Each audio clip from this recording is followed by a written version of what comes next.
بسم الله الرحمن الرحيم إن الحمد لله نحمده ونستعينه ونستغفره ونعوذ بالله من شرور أنفسنا ومن سيئات أعمالنا من يهدي الله فلا مضل له ومن يضلله فلا هادي له وأشهد أن لا إله إلا الله وحده لا شريك له وأشهد أن محمدا عبده ورسوله وبعد فإن خير الحديث كتاب الله وخير الهدي هدي محمد صلى الله عليه وسلم وشر الأمور محدثاتها وكل محدثة بدعة وكل بدعة ضلالة وكل ضلالة في النار. وقال عز وجل في القرآن المجيد أعوذ بالله من الشيطان الرجيم بسم الله الرحمن الرحيم يا أيها الذين آمنوا اتقوا الله حق تقاته ولا تموتن إلا وأنتم مسلمون. وقال يا أيها الناس اتقوا ربكم الذي خلق من نفس واحدة وخلق منها زوجها بث منهما رجالا كثيرا ونساء واتقوا الله الذي تسألون به والأرحام إن الله كان عليكم رقيبا. وقال يا أيها الذين آمنوا اتقوا الله وقولوا قولا سديدا يصلح لكم أعمالكم ويغفر لكم ذنوبكم ومن يطع الله ورسوله فقد فاز فوزا عظيما. اللهم صل على محمد وعلى آل محمد كما صليت على إبراهيم وعلى آل إبراهيم إنك حميد مجيد. اللهم بارك على محمد وعلى آل محمد كما باركت على إبراهيم وعلى آل إبراهيم إنك حميد مجيد. وقال الله تعالى في القرآن المجيد أعوذ بالله من الشيطان الرجيم بسم الله الرحمن الرحيم وَلَقَدْ يَسَّرْنَا الْقُرْآنَ لِلذِّكْرِ فَهَلْ مِن مُّدَّكِرٍ أَمَّا بَعْدُ. تمام تعریفیں اس اللہ عز و جل کے لیے لائق و زیبا ہے جو تمام جہانوں کا بنانے والا اور اسے پالنے والا ہے، اور درود و سلام اس کے آخری نبی محمد صلی اللہ علیہ وسلم پر. الحمدللہ، جیسا کہ آپ تمام کے سامنے اعلان کیا گیا تھا کہ آج انشاءاللہ عزیز میں چند باتیں آپ تمام کے سامنے قرآن مجید کے فضائل اس عنوان کے تحت انشاءاللہ رکھنے کی کوشش کروں گا. میں سمجھتا ہوں کہ کسی چیز کے فضائل جاننے کی کیا اہمیت ہے، میں ایک مثال سے پہلے واضح کروں، انشاءاللہ پھر آگے بڑھتے ہیں. یقیناً مثالیں بات کو صرف سمجھنے کے لیے دی جاتی ہے، ٹھیک ہے؟ تو مثال اس طرح سے کہ سمجھ لیجئے کہ انسان ہے اور اس کو کسی نے ایک نہایتی قیمتی تحفے کی شکل میں موبائل لا کر دیا.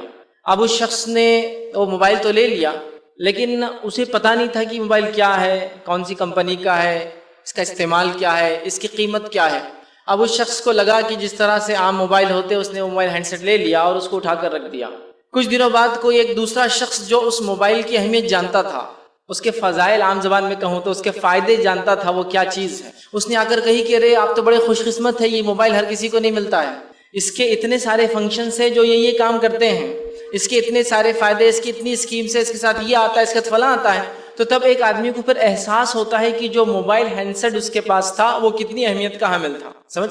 مطلب کسی چیز کے فضائل جاننے سے آپ کو اس کی اہمیت پتہ چلتی ہے. یاد رکھیے، یقیناً اللہ کی کتاب اس کی مستحق نہیں ہے کہ اس کے تعلق سے ہم آپ کو کچھ بتائے یا اس کی فضیلت بتائے، چونکہ وہ کتاب جس طرح سے رب ہے اس کا کلام بھی یاد رکھیے، اسی طرح سے تعریف کیا گیا ہے، وہ مشہور اور معروف ہے. یاد رکھیے، اگر انسانیت اس کو نہ بھی پڑھے نہ بھی سمجھے تو اللہ تعالیٰ کو فرق نہیں پڑنے والا، یہ ہمارے لیے ہے.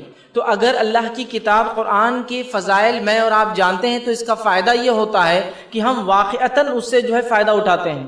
لیکن بڑی افسوس کی بات ہے کہ ہم لوگ باقی تمام چیزوں کے فضائل جانتے ہیں، لیکن اللہ کی کتاب قرآن کے فضائل کے تعلق سے اگر بات ہو، اس سے کیا فائدہ ہوتا ہے، اس کے پڑھنے کا کیا فائدہ ہے، اس کو سمجھنے کا کیا فائدہ ہے، اس پر عمل کا کیا فائدہ ہے، دنیا میں کیا فائدہ ہے، آخرت میں کیا فائدہ ہے، اور زندگی کے مختلف مراحل میں یہ قرآن کیسے ہمیں فائدہ دے گا، چونکہ ہم نہیں جانتے. ہم نے اس کو معمولی کتاب سمجھ لیا، اور کبھی کبھار جب بیمار پڑ جاتے ہیں تو اس کا تذکرہ ہوتا ہے، کبھی گھر میں جھگڑا ہو جائے تو قسم کھانے کے لیے اس کو منگایا جاتا ہے، کبھی کورٹ میں چلے جائے تو مسلمان ہونے کے ناطے اس پر ہاتھ رکھایا جاتا ہے، یا کبھی بیمار ہو جائے تو اس کے مختلف قسم کے شکل میں لکھ کر اس کو گھول کر پیا جاتا ہے، یا کبھی کچھ اور جن اور بھوت اور پریت کا سایہ ایسا لگے تو گھر میں اچھے ڈیزائن میں بنا کر لگا دیا جاتا ہے. یہ تمام چیزیں بس قرآن کے فضائل میں ہم کو کچھ پتہ ہے، اور جو اس کے حقیقی فضائل تھے، حقیقی فائدے تھے، جو اس پر ایمان لانے کے بعد اس کو پڑھنے سے، اس کو سمجھنے سے، اس پر عمل کرنے سے حاصل ہونا تھے، وہ یقیناً کہیں نہ کہیں ہمارے ہاتھ سے کھو گئے، مس ہو گئے،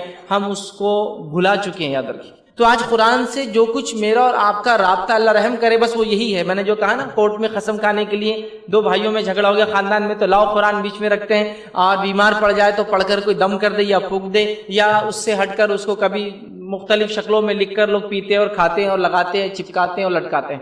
بس یہی اس سے ہمارا تعلق رہا. اس سے ہٹ کر اس کتاب کی تلاوت کا معاملہ، اس کو سمجھنے سمجھانے کا معاملہ، اس کو پڑھنے پڑھانے کے معاملے سے ہم بہت دور ہو چکے. یاد رکھیں، بہت دور ہو چکے. آئیے ایک مثال دیتا ہوں. جب میں کالج میں تھا، اسٹوڈنٹ لائف میں تھا، تو ایک مرتبہ 25 سے 30 مسلم نوجوان جمع تھے، اور وہاں کسی ایک فرد نے، ایک شخص نے آ کر ایک سوال کیا. اس کا کوشچن اور سوال یہ تھا کہ کیا کوئی ایسا نبی ہے جس کا نام نور ہے؟ نور علیہ السلام، اس نے یہ نام لیا۔ آپ 25-30 نوجوان بیٹھے ہیں، مسلم نوجوان بیٹھے ہیں، اب جیسی قرآن کے تعلق سے سوال ہوا، میں کسی اور کو دیکھ رہا ہوں اور کوئی کسی اور کو دیکھ رہا ہے، یا وہ میرے طرف دیکھ رہا ہے، میں اس کی طرف دیکھ رہا ہوں کہ شاید آپ جواب دے دیجئے، اور وہ سوچ رہا ہے شاید آپ جواب دے دیں گے۔ چونکہ ہم 25 نوجوانوں میں سے یا 25-30 جو نوجوان بیٹھے تھے، کسی کو بھی یہ نہیں پتا کہ قرآن میں کوئی نور علیہ السلام ہے یا نہیں ہے۔ بعد میں پھر سر جوڑے گئے، اللہ آپس میں مل کے بات کی گئی کہ بھائی کوئی نور ہے یا نہیں ہے، تو طے کیا گیا کہ نوح نام کا ایک نام تو ہے کسی نبی کا، لیکن نور کا علم نہیں ہے، مطلب ہم ہاں بھی نہیں کہہ سکتے اور نہ بھی نہیں کہہ سکتے۔ سبحان اللہ۔ جب کہ ہم جس عمر اور جس مرحلے میں تھے، اگر ہم سے یہ پوچھ لیا جائے کہ انڈیا کی ٹیم کرکٹ کی 1992 میں کون سی تھی، ہم اس کے کھیلنے والے کھلاڑیوں کی اور ایکسٹرا پلیئر کے نام بھی بول سکتے تھے۔ 96 میں کون سی ٹیم تھی، کب ہاری، کتنے پلیئر تھے، کتنے سٹنگ تھے، کتنے پلینگ تھے، ہم کو اس کا علم تھا۔ فٹ بال کی کون سی ٹیم ہے، کون سی علاقے کی، کہاں کھیلتی ہے، کیسا کھیلتی ہے، کتنے گول مارے، کیا اس سب کا بھی علم تھا۔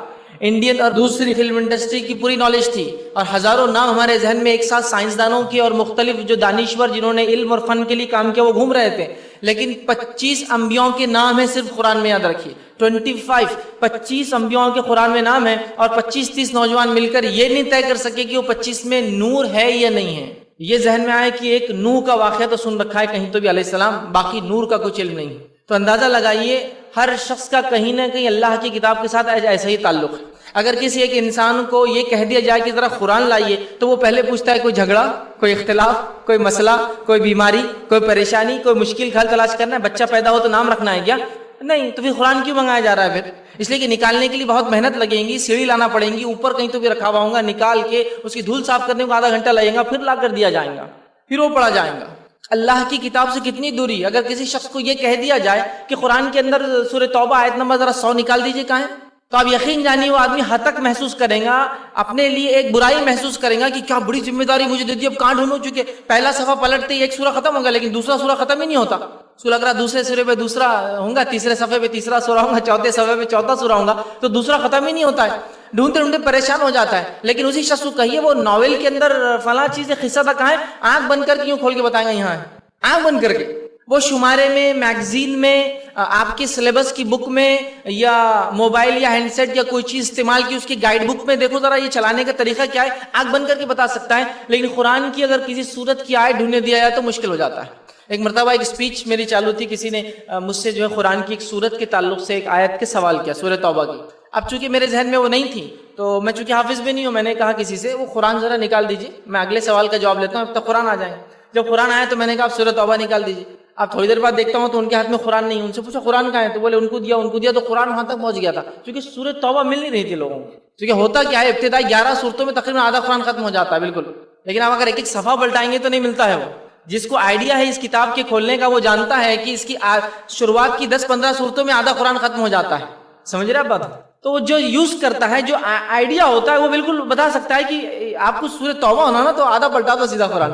لیکن ہم لوگ اس کتاب کے عادی نہیں ہیں، جس چیز کے ہم عادی ہوتے ہیں نا تو اس چیز کا معاملہ ہی الگ ہوتا ہے۔ آج قرآن کے ساتھ ہمارا کیا معاملہ ہے، اور دنیا کے اندر جتنی گمراہیاں، جتنی آفتیں، جتنی بلائیں، جتنی مصیبت، جتنی پریشانیوں اور جتنی تکلیفوں سے امت گزر رہی ہے، کہیں نہ کہیں اللہ کی کتاب کو چھوڑنے کا یہ نتیجہ اس بات کو آپ لکھ کر رکھ لیں، اللہ کی کتاب سے دوری کا یہ نتیجہ اس بات کو آپ لکھ کر رکھ لیں، یاد رکھیں۔ ہم نے جتنا اس کتاب سے دوری اختیار کی، ہم اتنے پستی میں، اتنی برائی میں، اتنے نقصان میں اس دنیا میں بھی گئے، آخرت کا تو بہرحال اللہ ہی نگہبان ہے کیا ہونے والا ہے، سمجھ رہا بات کو؟ چونکہ اس کتاب سے تعلق نہیں ہے، دنیا کی ساری کتابوں سے ہمارا تعلق ہے، دنیا کی ساری کتابوں سے تعلق ہے۔ کسی کتاب کا نام لیجئے، ناول کا نام لیجئے، بکس کا نام لیجئے، گائیڈز کا نام لیجئے، اگر اسٹوڈنٹ ہے، طالب علم ہے، تو آپ دیکھیں دنیا پتہ ہے اس کو، اپنے فن، اپنے تجارت، اپنے فیلڈ کی باریک سے باریک معلومات ہمیں ہیں، لیکن اللہ کی کتاب کے تعلق سے بہت کم ہم معلومات رکھتے ہیں۔ کوئی پوچھ لے کہ سب سے بڑی سورت کون سی ہے تو بہت کم لوگ بتا پائیں گے، اگر بڑی معلوم بھی ہے کون سی تو کتنی آیتیں اس میں اور کم لوگ بتا پائیں گے، بتائیں کہ کتنی صورتیں ہیں، یہ گائیڈ بک ہے یاد رکھ، کتنی صورتیں نہیں بتا، اس میں سب سے بڑی کون سی نہیں بتا پائیں گے، کتنی آیتیں، چلو بڑی تو بتا دی، اندازہ لگا کہ ہاں سورہ بقرہ سنے ہوئے اپنے بہت بڑی ہے، کتنی آیتیں نہیں بتا پائیں گے، میں کہہ رہا ہوں کیوں کہ اس کتاب سے وہ رابطہ نہیں ہے۔ لیکن آپ پوچھئے 90 کے ریچارج میں کتنا پیسہ ملتا ہے موبائل کے اندر، ارے 90 کے ریچارج میں 90 ملتا ہے، لیکن 90 کو اگر رات میں کرے تو 100 ملتا ہے، اور اگر دن میں کرے تو فلاں ملتا ہے، یہ اسکیم کے ساتھ کرے تو اس پہ 5 روپے اور ملتے، ایک مہینے بعد اس کا 10 روپے اور ریٹرن آتا ہے، یہ پورا بتا اسکیم کے تعلق سے۔ آپ دیکھیے چونکہ اس سے ہمیں فائدہ نظر آتا ہے تو ہم اس کو وہ کر رہے ہیں. لیکن اللہ کی کتاب کے ساتھ دیکھیے کیسے ہم نے سلوک کیا. اللہ ہم پہ رحم کرے کہ ہم بہت کم اس کے تعلق سے معلومات رکھتے ہیں, بہت کم. بنیادی اگر اس کے تعلق سے جنرل نالج لے لی جائے تو ہم اس میں فیل ہو جائیں گے. بنیادی بول رہا ہوں, مخصوص نہیں, اور کسی کو ٹارگٹ, کسی کو نشانہ بنا کے بھی نہیں لے. عام پوچھ لیا آپ, مجموعے میں نہیں دے پائیں گے. اللہ ماشاء اللہ جو علماء ہیں, جو لوگ اس سے رابطہ رکھتے ہیں یا اس سے تعلق ہے قرآن سے, تو وہ بتا پائیں گے. عام لوگ یاد رکھیے ہم لوگ اس کتاب سے بہت دور ہیں. تو میری گزارش اور التجا یہ کتاب جو ہے ایک گائیڈ بک ہے, ایک ایسی کتاب ہے جو ہمیں رہنمائی کرتی ہے. اب ایک عجیب بات ہے, ہم دنیا میں اس کتاب کو چھوڑ کر ہر جگہ رہنمائی حاصل کر رہے ہیں. یہ بڑی افسوس کی بات ہے, یاد رکھیے. آئیے ایک مثال دے کر پھر اپنے عنوان کی طرف بڑھتا ہوں, اس کے فضائل آپ کے سامنے رکھتا ہوں. مثال ایسی ہے کہ سمجھ لیجئے آپ اس ملک سے, ہندوستان سے, اور آپ کے علاقے مچھلی پٹنم سے نکل کر سمجھ لیجئے گھومنے کی نیت سے, سیاحت کی نیت سے, ٹریولرز مطلب جا کے دیکھے دنیا کیسی کیا ہے, جاپان جاتے ہیں. جب جاپان آپ جاتے ہیں تو وہاں آپ کو ہندوستان میں ایک گائیڈ بک دیا جائے, ٹریولرز گائیڈ, مطلب سفر کے دوران یہ کتاب آپ کو کام آئیں گی. جب آپ اس کتاب کو دیکھتے تو اس کتاب میں ہر تفصیلات لکھی ہے کہ آپ کون کون سی علاقوں میں جائیں گے, کیا کیا وہاں کریں گے, کھانے کیسے ملتے ہیں, کرنسی کہاں کنورٹ ہوتی ہے, مطلب تبدیل کیا جا سکتی ہے, ریٹس کیا چل رہے ہیں, بھروسے مند دکانیں کون سی ہے, گورنمنٹ کی دکانیں کون سی ہے, رینٹ پہ کار لینا ہے تو کون سی لینا چاہیے, ساری تفصیلات اس میں رکھی ہوئی ہے. اب آپ نے کیا کیا, جب مچھلی پٹنم سے آپ حیدرآباد یا جہاں سے بھی آپ نے فلائٹ پکڑی جاپان کے لیے, آپ نے اس کتاب کو لیا جو کہ گائیڈ بک تھی سفر کا, کہ سفر میں کیا کیا جائے کیا نہ کیا جائے. اس کتاب کو آپ نے لیا اور اپنا جو بیگ تھا وہ بیگ کے اندر رکھ دیا. بیگ میں رکھنے سے پہلے اچھا اس کو کپڑا لپٹا اس کو اچھے سے اور اٹھا کے رکھ دیا. کیوں؟ تو سفر میں ہدایت مطلب راستہ دکھانے والی یہ کتاب ہے میری, یہ ٹریولرز گائیڈ ہے میری. ٹھیک ہے. اس کے بعد آپ جاپان میں اتر گئے. اترنے کے بعد آپ ایئرپورٹ سے نکل کر ایک ٹیکسی والے سے پوچھ رہے ہیں کہ مجھے فلاں جگہ جانا ہے یا فلاں جگہ مجھے جانا ہے.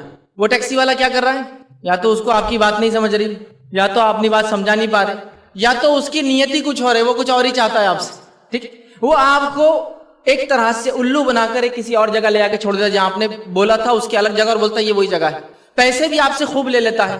پھر آپ پریشان ہوتے ہیں, کسی سے پوچھتے ہیں تو بولتا ہے نہیں یہ وہ جگہ نہیں ہے. پھر وہاں سے نکلتے ہیں, کسی اور سے پوچھتے ہیں, ٹھیک ہے, اور وہ بھی آپ کو گھما دیتا ہے, کسی اور جگہ پہنچ جاتے ہیں. پورا دن آپ ایسے ہی گھومتے ہیں, پورا سفر آپ منمانے طریقے سے گھومتے ہیں, ادھر جاتے ہیں, غلط جگہ جاتے ہیں, زیادہ پیسہ دیتے ہیں, دھوکہ کھاتے ہیں, چوری ہو جاتی ہے, لوگ آپ کو نقصان پہنچاتے ہیں, ساری چیزیں ہوتی ہے. لیکن آپ کے پاس جو گائیڈ بک دی ہوئی ہے نا, راستہ جو سفر آپ کر رہے ہیں اس کو کیسے طے کیا, وہ کتاب کو آپ نہیں کھولتے, کیونکہ اس کو آپ نے اچھے سے لپٹ لیا.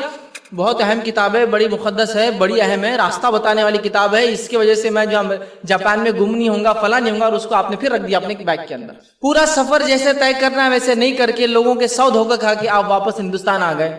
آنے کے بعد کسی نے کہا کیسا سفر رہا جاپان کا, ارے بہت مشکل ہوگی, بڑی پریشانی ہوگی, بڑا یہ ہوگا. لیکن آپ کے پاس تو گائیڈ بک تھی نا, لیکن وہ بہت بڑی کتاب تھی نا, میں نے اس کو اٹھا کے رکھا, اس کو لپیٹ کے رکھا, اس کو سنبھال کے رکھا, اس کو کبھی کھولا نہیں, خراب ہو جائیں گی بول کر اس کو وہ کیا, اور پورا سفر کیا ہو گیا ہمارا اس میں, بتائیے, پورا سفر خراب کیا چونکہ گائیڈ بک کو کبھی کھولا نہیں آپ نے. تو وہی حال آپ اور ہمارا ہے کہ اللہ رب العزت نے اس دنیا کی زندگی کیسے گزارنا ہے, وہ پوری زندگی گزارنے کے لیے, چونکہ ہم دنیا میں مسافر ہیں, خود اللہ کے رسول صلی اللہ علیہ وسلم نے حدیث میں یہ فرمایا بھی کہ دنیا میں مسافر جیسا رہو. تو ہم مسافر ہیں, تو مسافر کو گائیڈ بک کے طور پر اللہ رب العزت نے قرآن نازل کیا کہ اس کتاب میں اس دنیا کی زندگی جینے کا مکمل طریقہ ہے. اب ہم نے کیا کیا اس کے ساتھ, وہی کیا جو وہ سفر میں ہم نے جاپان گئے تو ٹریولر بکس کے ساتھ کیا, کبھی کھولا نہیں, کبھی پڑھا نہیں, کبھی سمجھا نہیں, اور پھر بول رہے ہیں کہ ہم گمراہ ہو جا رہے, راستہ ہم کو لوگ دھوکہ دے رہے, فلاں کر رہے ہیں. تو سوال یہ, قومیں اور لوگ آپ کو دھوکہ کیسے دے پا رہی ہے جبکہ آپ کے پاس کتاب ہدایت ہے, راستے صحیح راستے پر چلنے والی کتاب ہونے کے بعد لوگ آپ کو کیسے گمراہ کرتے, بتائیے مجھے آپ. لیکن لوگوں نے ہمیں گمراہ کیا, کر رہے ہیں, اور افسوس کی بات ہے یہ موقع ہم نے ہی دیا ہے. تو قرآن کے ساتھ اپنا رشتہ گہرا ہم جوڑے, وقتاً فوقتاً دن اور رات اس سے ہمارا تعلق ہو, اس کو کھول کر ہمارا رب ہم سے کیا چاہتا ہے وہ ہم روز دیکھے, نہ صرف دیکھنے کے بعد اپنی زندگیوں کو اس میں ڈال کر دیکھیں کیا اس فرمان حکم کے مطابق میری زندگی ہے یا نہیں ہے، اس کے بعد اپنی زندگی میں کیا کمزوری نظر آتی ہے اس کو دور کرنے کی ہم کوشش کریں۔ ہم اس کا معاملہ نہیں رکھتے، اور زیادہ سے زیادہ قرآن کے تعلق سے جب ہمارے کانوں میں بات پڑتی ہے، جس کا تعلق کورٹ کچہری سے نہیں رہا، جس کا کبھی جھگڑا نہیں ہوا، تو کوئی مر گیا تو اس کتاب کو نکال لیا جاتا ہے کہ اب چونکہ مر گیا، اب اس کتاب جو سفر کے لیے دی گئی تھی، سفر ختم ہونے کے بعد پڑھ کے اس کو پہنچایا جاتا ہے کہ دیکھو ایسا کرنا ہے، دیکھو ایسا کرنا ہے، جبکہ وہ کتاب نے دنیا میں کیسا جینا ہے وہ بتائی، اس کو مرنے کے بعد بتایا جا رہا ہے اب جانے کے بعد یہ ہونے والا ہے۔ اب تو انجام کو پہنچ گیا وہ شخص۔ زیادہ سے زیادہ جب کوئی مر جاتا ہے تو بولتے ہیں نا قرآن لا قرآن لا قرآن لا، پورے محلے والے لوگ جمع ہوتے ہیں قرآن پڑھتے ہیں۔ یقیناً اس کتاب سے ہم نے حقیقت میں وہ فائدے نہیں اٹھائے جس کے لیے آئی تھی، باقی سارے فائدے اٹھائے جا رہے ہیں۔ آئیے نبی اکرم صلی اللہ علیہ وسلم اس کے فضائل کے تعلق سے کیا بیان کرتے ہیں۔ صحیح بخاری کی روایت، اور اس کے اتنے فضائل ہیں، اس کے اتنے فضائل ہیں، میں آپ سے کیا کہوں۔ جس مہینے یہ کتاب اتری، اس کتاب کی فضیلت دیکھیے، اس کا اثر دیکھیے، جس مہینے یہ کتاب اتری اللہ رب العزت نے اس مہینے کو روزہ رکھنے والا مہینہ بنا دیا آپ کے اور میرے لیے۔ جس رات یہ کتاب اتری اللہ تعالیٰ نے اس ایک رات کی عبادت کو 1000 مہینوں سے افضل قرار دے دیا۔ صرف آ رہی ہے تو کیا کیا لا رہی ہے فائدے، مطلب اگر ایک چیز آ رہی ہے اس کے آنے سے اگر دوسرے فائدے ہونے لگے تو وہ چیز کتنے فائدے کی ہم لیں گے۔ دیکھیے جس مہینہ اتری وہ مہینہ ایک فرض عبادت کے لیے مقرر کر دیا، جس رات نازل ہوئی اس رات کی ایک رات کی عبادت کو اللہ نے 1000 مہینوں سے افضل قرار دے دیا۔ جس شخصیت پہ اتری اس شخصیت کو آخری نبی اور رحمت للعالمین اللہ تعالیٰ نے بنا دیا۔ جس قوم پر اتری اس قوم کو اللہ نے جو جہالت کے اندر ڈوبی ہوئی تھی لوگوں کے لیے جو ہے مینار نگہبانی یا رہنمائی کے مینار بنا دیا، یاد رکھیے یہ وہ کتاب ہو، یاد رکھیے۔ آئیے بخاری کی روایت، نبی اکرم صلی اللہ علیہ وسلم فرماتے اور کہتے ہیں تم میں بہتر شخص وہ ہے جو قرآن سیکھے اور سکھائے۔ تو اچھا انسان، بہتر انسان، بیٹر پرسن وہ ہے جو قرآن سیکھتا ہے اور سکھاتا ہے۔ مطلب جس کتاب کو سیکھے اور سکھائے وہ انسان سب سے اچھا انسان بن جاتا ہے۔ صحیح مسلم کی روایت میں نبی اکرم صلی اللہ علیہ وسلم فرمایا کہا قرآن سیکھنے کے لیے جو گھر سے نکلتا ہے اللہ تعالیٰ جنت کا راستہ اس کے لیے آسان کر دیتا ہے۔ جو شخص قرآن سیکھنے کے لیے نکلتا ہے اللہ تعالیٰ اس کے لیے جنت کا راستہ آسان کر دیتا ہے۔ ابن ماجہ کی روایت ہے نبی اکرم صلی اللہ علیہ وسلم فرمایا کہا قرآن پڑھنے پڑھانے والے اللہ والے ہیں اور اس کے لیے اس کے چنے ہوئے بندے ہیں۔ قرآن پڑھنے اور پڑھانے والے اللہ والے لوگ ہیں اور اللہ کے یہ چنندہ بندے ہیں، چوزن پیپل ہے، سلیکٹڈ لوگ ہیں، یاد رکھیے جو قرآن پڑھتے ہیں۔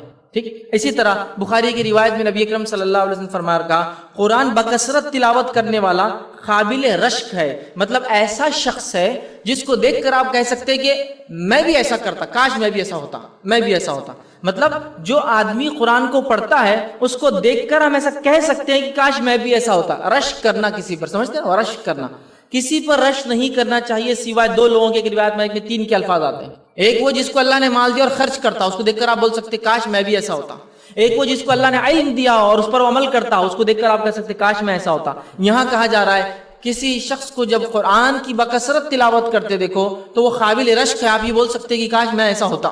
کسی جیسے ہونے کی چاہت کر سکتے ہیں آپ جب کسی کو قرآن پڑھتے ہوئے آپ دیکھیں۔ ٹھیک، آئیے صحیح مسلم کی روایت ہے نبی اکرم صلی اللہ علیہ وسلم فرماتے کہتے ہیں قرآن کی بکثرت تلاوت کرنے والا قیامت کے روز مخرف فرشتوں کے ساتھ اللہ کے جو سب سے قریب فرشتے ہیں، اینجلز ہیں، ان کے ساتھ کھڑا ہوں گا۔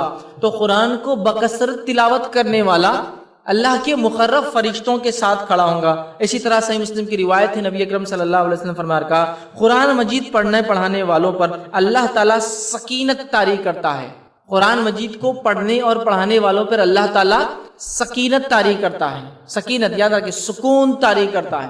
ٹھیک ہے، اس لیے کہ جب قرآن پڑھا جاتا ہے تو فرشتوں کا نزول ہوتا ہے، اور فرشتے جہاں آتے ہیں نا وہاں خیر ہی خیر، برکت ہی برکت اور اچھا ہی ہوتا ہے، یاد رکھیں۔ تو سکون جو ہے نازل ہوتا ہے، فرشتے ان کی مجلسوں کو جو ہے کہ گرد احترام سے کھڑے ہو جاتے ہیں۔ فرشتے ایسی مجلس، ایسی جگہ جہاں قرآن پڑھا اور پڑھایا جاتا ہے ان مجلسوں کے پاس احترام کے ساتھ جو ہے کھڑے ہوتے ہیں، اور اللہ تعالیٰ ان لوگوں کا ذکر فخر کے طور پر اوپر آسمان میں کرتا ہے کہ یہ میرے بندے جو میری کتاب کو پڑھتے ہیں، یاد رکھیں پڑھتے ہیں۔ اسی طرح جو ہے صحیح جو ہے طبرانی کی روایت ہے نبی اکرم صلی اللہ علیہ وسلم فرمایا کہا قرآن کا ایک سرا اللہ کے ہاتھ میں ہے اور دوسرا سرا اہل ایمان کے ہاتھ میں ہے، پس جو اسے تھامے رکھیں گے دنیا میں کبھی گمراہ نہیں ہوں گے اور آخرت میں ہلاک نہیں ہوں گے۔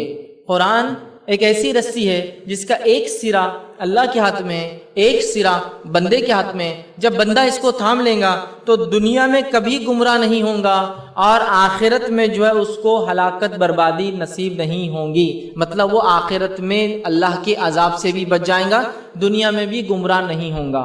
لیکن یہاں ایک وضاحت کی ضرورت ہے۔ وضاحت کیا ہے؟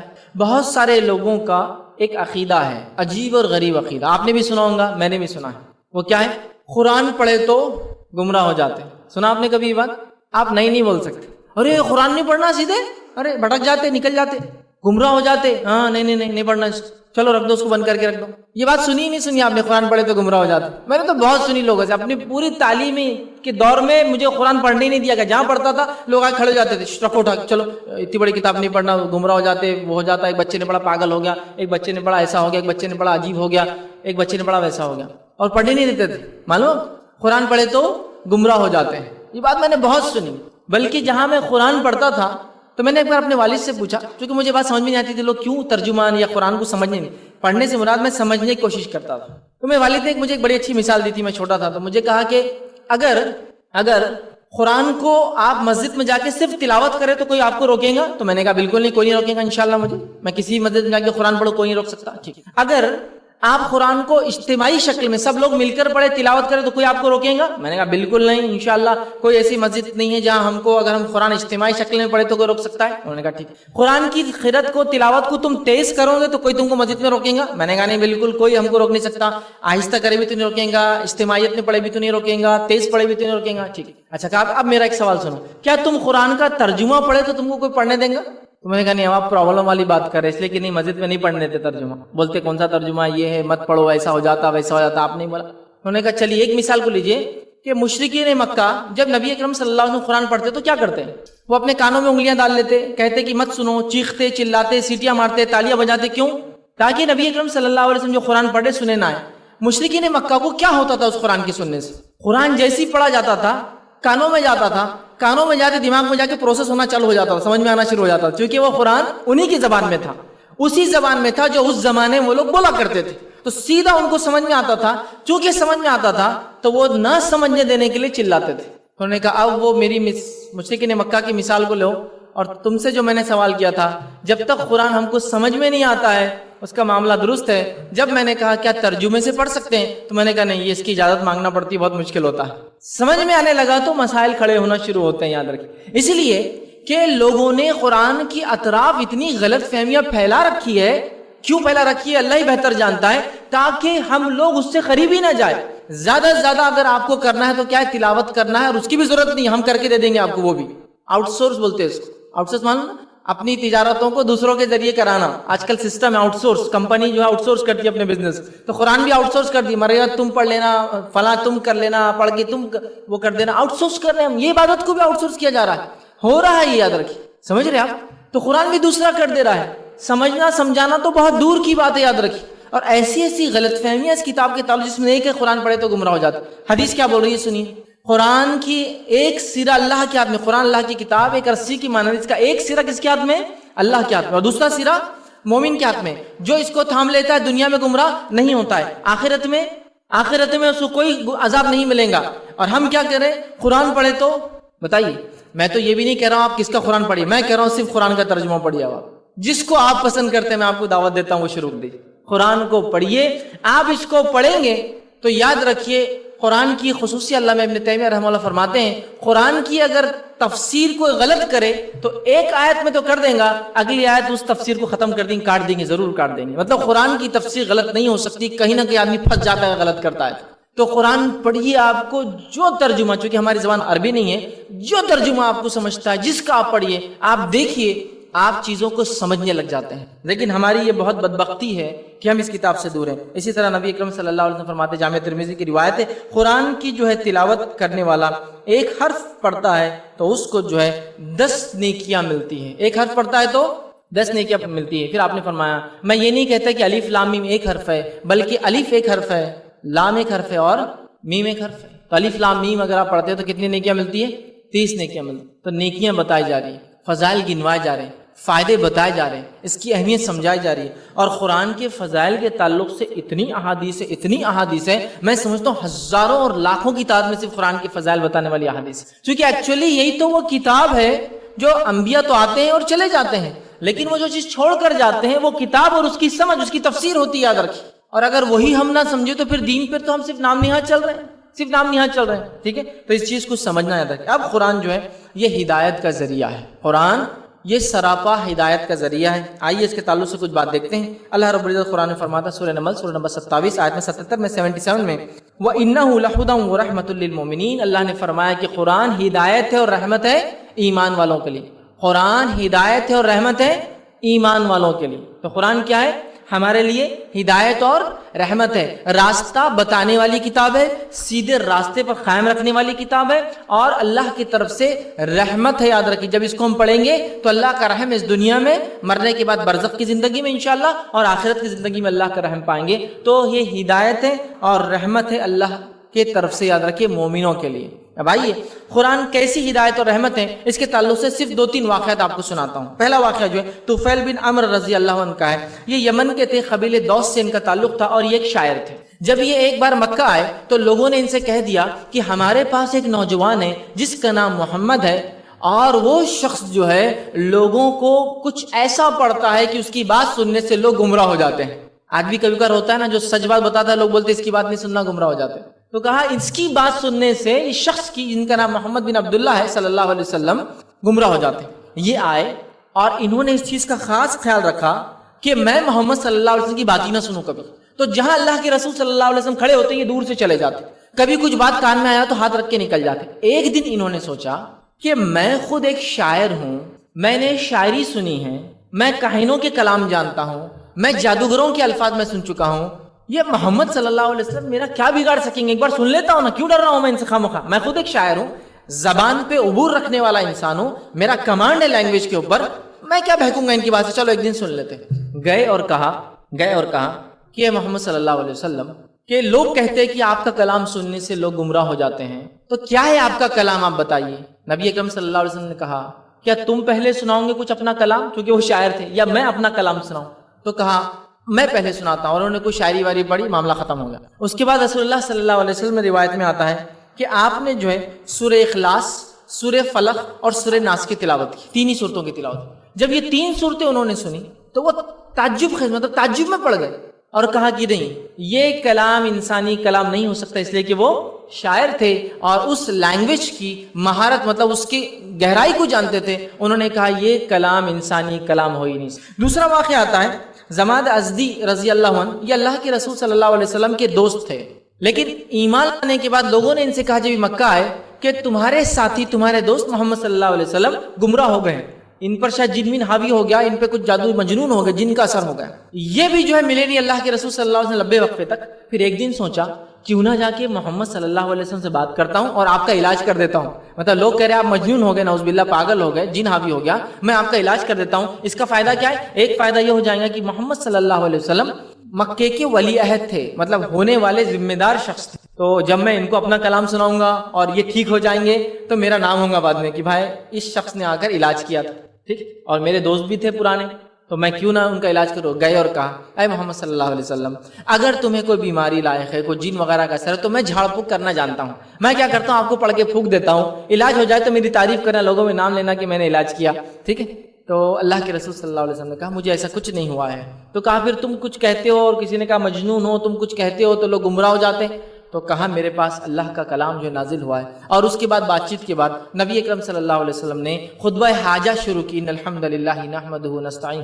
تو وہ اتنا ہی پڑھا تھا تو یہ کلام سن کر کہا کہ نہیں تم مجنون نہیں ہو سکتے، تمہارے تعلق سے جو لوگ کہہ رہے ہیں تم ویسے نہیں ہو سکتے ہو، یہ کلام جو ہے عام کلام نہیں ہے، اور بہت متاثر ہوئے اور بعد میں بشرف اسلام بھی ہوئے۔ عمر ابن خطاب رضی اللہ عنہ کا خود واقعہ مشہور ہے کہ عمر ابن خطاب رضی اللہ عنہ یہ فرماتے ایمان لانے کے بعد کہ میں رات کے وقت میں خاموشی سے جا کر جب رسول اللہ صلی اللہ علیہ وسلم کعبے کے قریب رات میں نماز پڑھتے تو قرآن کو سنا کرتا تھا، اور ایسا 2 سے 3 بار ہوا کہ صبح ہو گئی، روشنی نکل گئی، اور جب میں نے دیکھا تو سامنے ابو جہل بھی بیٹھا ہوا سن رہا تھا۔ پھر ہم ملے اور کہا کہ اب آئندہ نہیں آنا ہے، کہا نہیں آئیں گے. لیکن ایسا پھر بھی اس کے بعد 2-3 بار ہوا کہ صبح ہو گئی اور میں نے ابو جہل کا اور ابو جہل نے میرا چہرہ دیکھ لیا. مطلب دونوں آتے تھے، کلام سیدھے اندر جاتا تھا، کلام سمجھ میں آتا تھا. اور عمر ابن خطاب رضی اللہ عنہ ایک مرتبہ فرماتے ہیں کہ جب میں گیا تو نبی اکرم صلی اللہ علیہ وسلم سورہ حاقہ تلاوت کر رہے ہیں، تو میں نے ایسی سنا جب کلام، تو میں نے کہا ہو سکتا ہے یہ شخص شاعر ہو، اس لیے ایسی بات کر رہا ہوں. نبی اکرم صلی اللہ علیہ وسلم سورہ حاقہ کی آیت تلاوت کی کہ یہ کلام کسی شاعر کا نہیں، بہت کم ہے تم جو سمجھتے. تو عمر ابن خطاب رضی اللہ عنہ کے دل میں خیال آیا ارے ہو سکتا ہے یہ کاہن ہو، اس لیے تو میں نے سوچا اور انہوں نے جواب دے دیا اس کا تلاوت کے اندر. پھر قرآن کی آیت انہوں نے پڑھی، وہ اس کے اگلی آیت ہے کہ یہ جو ہے کسی کاہن یا نجومی یا جادوگر کا کلام نہیں، بہت کم ہے جو تم ایمان لاتے. تو بڑے متاثر ہوئے. ایمان لانے کے بعد کہتے ہیں یہ سورہ حاقہ کی تلاوت نے بڑا مجھے متاثر کیا تھا جب نبی اکرم صلی اللہ علیہ وسلم تلاوت کر رہے تھے کہ نہ شاعر کا کلام ہے نہ کاہن کا کلام ہے. تو آپ دیکھیے کیسے کیسے لوگوں پر یہ قرآن اثر انداز ہوا ہے، کیسے کیسے لوگوں پر. عمر ابن خطاب رضی اللہ عنہ کتنے سخت اسلام کے خلاف، کتنے سخت اسلام کے خلاف، لیکن وہ کلام ان پر بھی اثر کرتا ہے. یاد رکھیے قرآن کی خصوصیت ہے، یاد رکھیے. مصعب بن عمیر رضی اللہ عنہ، نبی اکرم صلی اللہ علیہ وسلم نے ان کو اپنا ذمہ دار بنا کر مدینہ بھیج دیا. ابھی آپ صلی اللہ علیہ وسلم مدینہ ہجرت کر کے نہیں گئے تھے. مصعب بن عمیر رضی اللہ عنہ جب مدینہ گئے تو نبی اکرم صلی اللہ علیہ وسلم کے آنے سے پہلے تقریباً مدینہ بشرف اسلام ہو گیا تھا انہی کے ہاتھ پر. اب جب یہ وہاں پہنچے تو اسید بن حذیر جو ابھی ایمان نہیں لائے تھے، قبیلے کے سردار تھے، یہ آئے اور کہا کہ مصعب تم پورے مدینے کو بگاڑ دے رہے ہو، بہکا دے رہے ہو، باپ دادا کے دین سے ہٹا دے رہے ہو. تو مصعب بن عمیر رضی اللہ عنہ نے کہا کہ سنو ایک بات، میرا کلام سن لو، بات صحیح لگے تو مان لینا، غلط لگے تو چھوڑ دینا. مطلب میں یہ بھی نہیں کہہ رہا ہوں کہ تم میری بات کو مانو، صحیح لگے تو مان لینا، غلط لگے تو چھوڑ دینا. کہا ٹھیک. کہا اگر تمہاری بات صحیح لگی تو میں بھی اسلام قبول کر لوں گا اور میرے سارے قبیلے والے کریں گے چونکہ میں سردار ہوں، اور اگر بات صحیح نہیں لگی تو پھر میں تم کو مدینے سے نکال دوں گا، یاد رکھنا. تو کہا اچھا ٹھیک. مصعب بن عمیر رضی اللہ عنہ نے تلاوت قرآن شروع، یہ اتنے متاثر ہوئے، اسلام قبول کیا، اپنے قبیلے میں گئے اور کہا لوگوں کیا تم مجھے سردار مانتے ہو؟ تو کہا مانتے ہیں. تو کہا اب جان لو کہ میں جو قرآن سن کر آیا ہوں اور میں اس پر ایمان لایا ہوں، کیا تم بھی ایمان نہیں لاؤں گے میرے وجہ سے؟ تو کہا ہم آپ کو اپنا سردار مانتے ہیں اور ہر چیز میں آپ کے پیچھے چلتے ہیں، لہٰذا ہم بھی جو ہے ایمان لاتے ہیں اور اسلام قبول. تو اس کلام نے یاد رکھیے لوگوں کو ہدایت دی. یہ بات میں کیوں کہہ رہا ہوں؟ ان لوگوں کے جواب میں کہ قرآن پڑھنے سے لوگ گمراہ ہو جاتے ہیں. یہ کتاب ہدایت ہے، اس بات کو یاد رکھیں. اسی طرح قرآن شفا ہے، شفا. آج ایسا کون سا شخص ہے جو جسمانی بیماریوں سے پریشان نہیں ہے، جو ذہنی بیماریوں سے پریشان نہیں ہے، جو دل کے کمزور ہونے سے جو بیماریاں ہوتی ہیں انسان کے اندر، حسد، کینہ، بغض، نفاق سب پیدا ہو جاتا دل کے اندر، اس سے پریشان نہیں؟ ایسا کون سا شخص ہے جو بچھو، کاٹے، سانپ وغیرہ کے ڈنگ اس کے بیماریوں سے پریشان نہیں؟ ایسا کون سا شخص ہے جو مرگی، ایپیلیپسی ہے نا، ذہنی بیماری جس سے انسان گر جاتا ہے، بیمار نہیں؟ کتنے ساری بیماریاں جس سے ہم پریشان ہیں. اللہ کی کتاب کی یہ فضیلت یاد رکھیے کہ یہ شفا ہے. یاد رکھیے یہ جسمانی بیماریوں کی بھی شفا ہے اور یہ تمام دل اور ذہن سے جو جو بیماریاں ہو سکتی انسان کو، ان تمام کی شفا اس کتاب کے اندر ہے. میں اس شفا والا جو اس کی فضیلت ہے، اس میں چند ایسی باتیں رکھوں گا جو بڑی اہم ہے انشاءاللہ، جو میرے اور آپ کے سب کے ساتھ ہوتی ہے، صرف وہ رکھوں گا. کئی روایتوں میں آتا کئی سینکڑوں فائدے آتے ہیں، میں اتنے رکھوں گا، صرف 5 سے 6 فائدے ایسے رکھتا ہوں آپ کو کہ قرآن کیسے شفا ہے ہمارے لیے. آئیے اللہ رب العزت قرآن کے اندر فرماتا کہتا ہے وَنُنَزِّلُ مِنَ الْقُرْآنِ مَا هُوَ شِفَاءٌ وَرَحْمَةٌ لِلْمُؤْمِنِينَ، کہ قرآن کو ہم نے نازل کیا جس میں شفا اور رحمت ہے اس پر ایمان لانے والوں کے لیے. تو ایک بات آپ کو پہلے میری سمجھنا ہے، اس پر ایمان لانے والوں کے لیے قرآن شفا ہے، اس پر ایمان لانے والوں کے لیے قرآن شفا ہے، اس پر ایمان لانے والوں کی جیسا حق ہے ان کے لیے اس میں شفا ہے. میں کیوں کہہ رہا ہوں اتنی بار؟ بہت ساری بار جب قرآن شفا کی بات ہوتی ہے نا تو لوگ کب جاتے ہیں اس کی طرف معلوم؟ جب پورا کر لیا چلو یہ بھی کر کے دیکھ لیتے ہیں، پھر نہیں ملتی آپ کو شفا، چونکہ وہ ایمان نہیں تھا اس کے اندر، وہ ایمان نہیں تھا. سمجھ رہا؟ وہ ایمان چاہیے کہ اللہ کی کتاب میں ہی یہ شفا ہے، انشاءاللہ العزیز میں یہ کروں گا تو ہو جائے گا. پھر دیکھیے آپ اثر اس کتاب کا، جس کی مثال میں ایک دنیاوی مثال دے کے سمجھاتا ہوں. ہم سب میں سے ہر آدمی زندگی میں کبھی نہ کبھی بیمار ہوا ہے. بچہ پیدا ہوتے ہی بیمار ہوتا ہے، کبھی کبھار سب بیمار ہوئے ہیں. ہم سب کو ڈاکٹرز نے دوا لکھ کر دی ہے. میں یہ پوچھنا چاہتا ہوں اتنے مجمع میں جو آپ لوگ بیٹھے ہیں، عورتیں میری بات سن رہی ہے، اتنے مجمع میں ایسا کون سا ایک شخص ہے جو یہ کہے گا ڈاکٹر کے دوا لکھنے کے بعد بھی میں نے جا کر کسی سے چیک کرایا کہ واقعی میں یہ دوا سے فائدہ ہوتا ہے یا نہیں ہوتا ہے؟ بتائیے. مجھے ایسا ایک شخص چاہیے جس کو ڈاکٹر کے پاس آپ گئے، بولے سر دکھ رہا، ڈاکٹر نے لکھ کے دیا اور اس نے وہ دوا لکھنے کے بعد کسی اور کے پاس جا کر چیک کرایا ہو کہ ڈاکٹر صاحب نے جو لکھا یہ دوا سر درد کی ہے یا نہیں ہے. بتائیے مجھے ایک آدمی چاہیے سے بولے میں نے ایک ڈاکٹر کو چیک کرایا تھا. بتائیے آپ اتنے لوگ بیٹھے ہیں نا، مطلب ڈاکٹر نے اگر ایک بات لکھ دیا تو آپ کو ایمان اور یقین ہے کہ وہ دوا اسی چیز کی شفا ہے. یہی میرا سوال ہے, کیا قرآن کے تعلق سے ایسا رشتہ ہے کہ یہی ہے بس تو اس کی شفا نظر آتی ہے؟ سب کچھ کرنے کے بعد چلو یہ بھی کر کے دیکھ لیتے تو پھر اللہ تعالیٰ بھی انسان کو ویسے ہی رکھتا, سب کچھ کے بعد ہی رکھتا اس کو. سب سے پہلے اگر یہ ہو, ڈاکٹر نے لکھ کے دیا, آپ نے کبھی چیک نہیں کیا کہ وہی ہے نہیں ہے, اللہ نے کہہ دیا, اس کے نبی نے کہہ دیا اس میں شفا ہے, تو یقیناً ہے. لیکن وہ ایمانی تقاضا ہونا چاہیے کہ ہاں بس اسی میں سب کچھ ہے, تب اثر ہوتا. ورنہ ہم کیا ہوتا ہے, بہت سی بار تقریر دیکھ کے لوگ بولتے نہیں فائدہ نہیں ہوا, آپ نے بولے نا سورہ فرق نہ سورہ ناس سب پڑھے کچھ فائدہ نہیں. کبھی کبھار ایسا بھی ہوتا ہے کہ کوئی انسان کہتا ہے ہمارے پہ دشمن اٹیک کر دیتا ہے, تو میں کہہ رہا ہوں ٹھیک ہے یہ ہتھیار لیجیے, ہتھیار. اب کبھی دشمن نے اٹیک کیا تو آپ کیا کہ اس کو چلائیے, لیکن اگر ہتھیار چلانے کی میرے ہاتھوں میں طاقت نہ ہو تو غلطی ہتھیار کی ہے میری ہے؟ بتائیے, میری غلطی ہے تو غلطی میری ہے.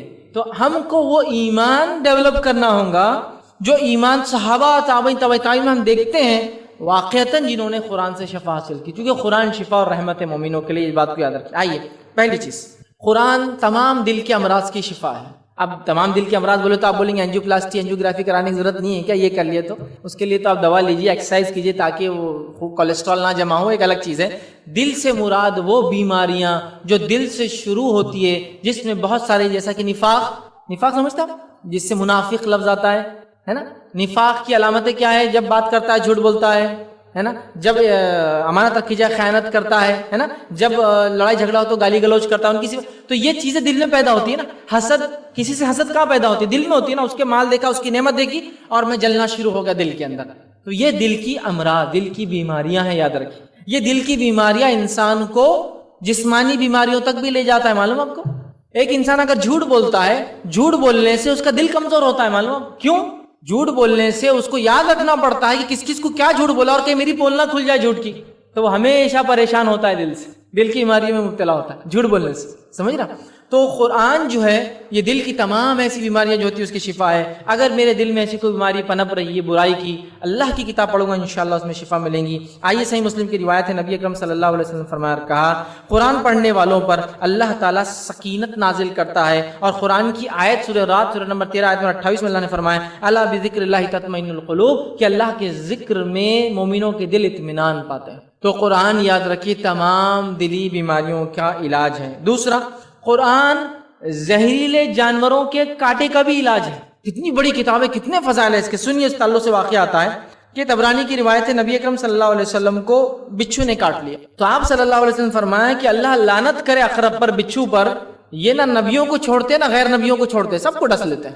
پھر آپ نے اس بچھو کو ایک چپل لے کر مارا, اس کو ختم کیا, اور اس کے بعد روایت میں آتا ہے کہ آپ نے جو ہے جہاں اس نے کاٹا تھا اس پر نمک ملا, نمک, اس پر پانی ڈالا, اور سورہ الکافرون اور معوذتین سورہ فلق اور سورہ ناس پڑھ کر اس پر دم کیا. کیا کہا کہ یہ بچھو پہ اللہ لعنت کرے, یہ نبیوں کو چھوڑتے نہ غیر نبیوں کو چھوڑتے, سب کو کاٹ لیتے ہیں. اور نمک ملا اس زخم پر, پانی بہایا اس کے اوپر, اور سورہ کافرون سورہ فلق سورہ ناس پڑھ کر دم کیا, اور اس کا اثر ختم ہو. وہ واقعہ بھی آپ کو یاد ہے جو بخاری کی روایت ہے. ایک شخص کو بچھو نے کاٹ لیا جو کہ ایک قبیلے کا سردار تھا. چند صحاباؤں کو اس نے اپنے علاقے میں داخل ہونے کی اجازت نہیں دی تھی. ایک لونڈی بھاگتے ہی کہا کہ ہمارے سردار کو بچھو نے کاٹ لیا, کوئی ہے دم کرنے والا؟ ایک صحابی اٹھے, کہا میں دم کرتا ہوں. جا کر انہوں نے بھی ان پر سورۃ الفاتحہ دم کی. جب نبی اکرم صلی اللہ علیہ وسلم کو یہ پتا چلا تو کہا تمہیں کیسے پتا چلا کہ یہ رقیہ ہے؟ مطلب سورہ فاتحہ کاٹے کا علاج ہے, رقیہ ہے. سمجھ رہے ہیں بات کو؟ تو یہ علاج ہے, یاد رکھیے. تو یہاں نبی اکرم صلی اللہ علیہ وسلم دیکھیے سورہ فلق سورہ ناس اور سورہ کافرون جو ہے پڑھ کر جو ہے دم کریں. اسی طرح سورہ فاتحہ کو دم کرنے کے تعلق سے ہمیں پتا ہے, ٹھیک. اور واقع میں اس کا فائدہ ہے.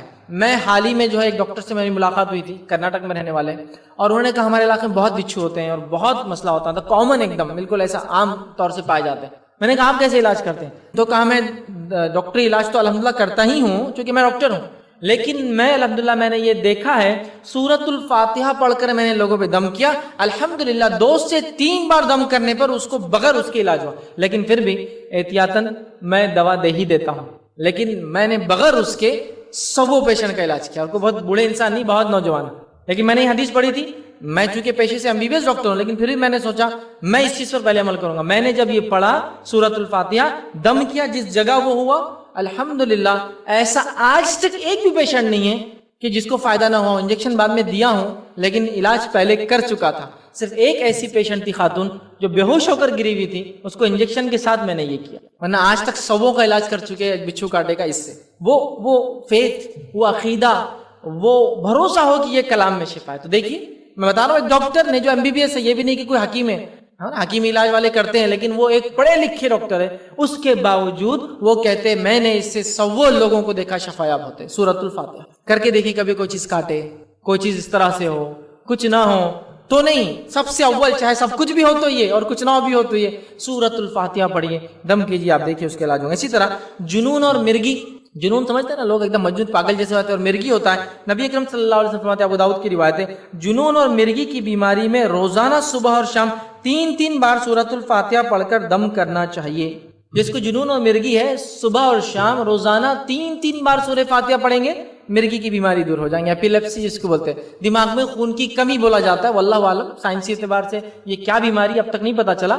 بولتے ہیں کہ دماغ میں خون کم جاتا ہے, بلکہ انسان گر جاتا ہے چونکہ اس کو فریش آکسیجن, تازی جو ہے آکسیجن نہیں ملتی, واللہ عالم جو بھی ہے اس کا لیکن علاج ہے. چوتھا فائدہ دیکھیے آپ, تمام بیماریوں کا علاج قرآن ہے. صحیح مسلم کی روایت ہے, نبی اکرم صلی اللہ علیہ وسلم فرماتے ہیں, سورۃ الفاتحہ پڑھ کر جو چیز اللہ سے طلب کی جائے اللہ تعالیٰ عطا فرماتا ہے. سورۃ الفاتحہ پڑھ کر جو چیز طلب کی جائے اللہ تعالیٰ عطا فرماتا ہے. اب ہمارے پاس پتہ نہیں کہاں کہاں جا کر ہم جو ہے ہمیں جو چیز چاہیے اس کے لیے مانگ رہے ہیں, یہاں ہمارے پاس سورۃ الفاتحہ موجود ہے. یہ تو قرآن کی صرف شروعات ہے, اور سورہ فلق سورہ ناس قرآن کا خاتمہ ہے. شروعات اور خاتمے کی صورتوں کا یہ فائدہ ہے, تو 20 کا پورا قرآن کتنا شفاؤں کا اندازہ ہی لگایا جا سکتا ہے نا. ابھی تو خالی میں آخری اور پہلا, اور آخری پہلا ہی چل رہا, سورہ فاتحہ سورہ فلق سورہ ناس ہے نا. تو آپ دیکھیے کیسی فضیلت ہے اس کلام کی, کہ اس کی پہلی اور آخری 2 صورتوں کی صرف اتنی فضیلت آتی ہے, اتنے سارے بیماری اور مشکلوں کی جو یہ حل ہے. ٹھیک ہے, تو جو مانگا جائے فائدہ ہوتا ہے. صحیح مسلم کی روایت ہے, سورہ بقرہ کی آخری 2 آیتیں پڑھ کر جو کچھ اللہ سے مانگا جاتا ہے اللہ عطا کرتا ہے.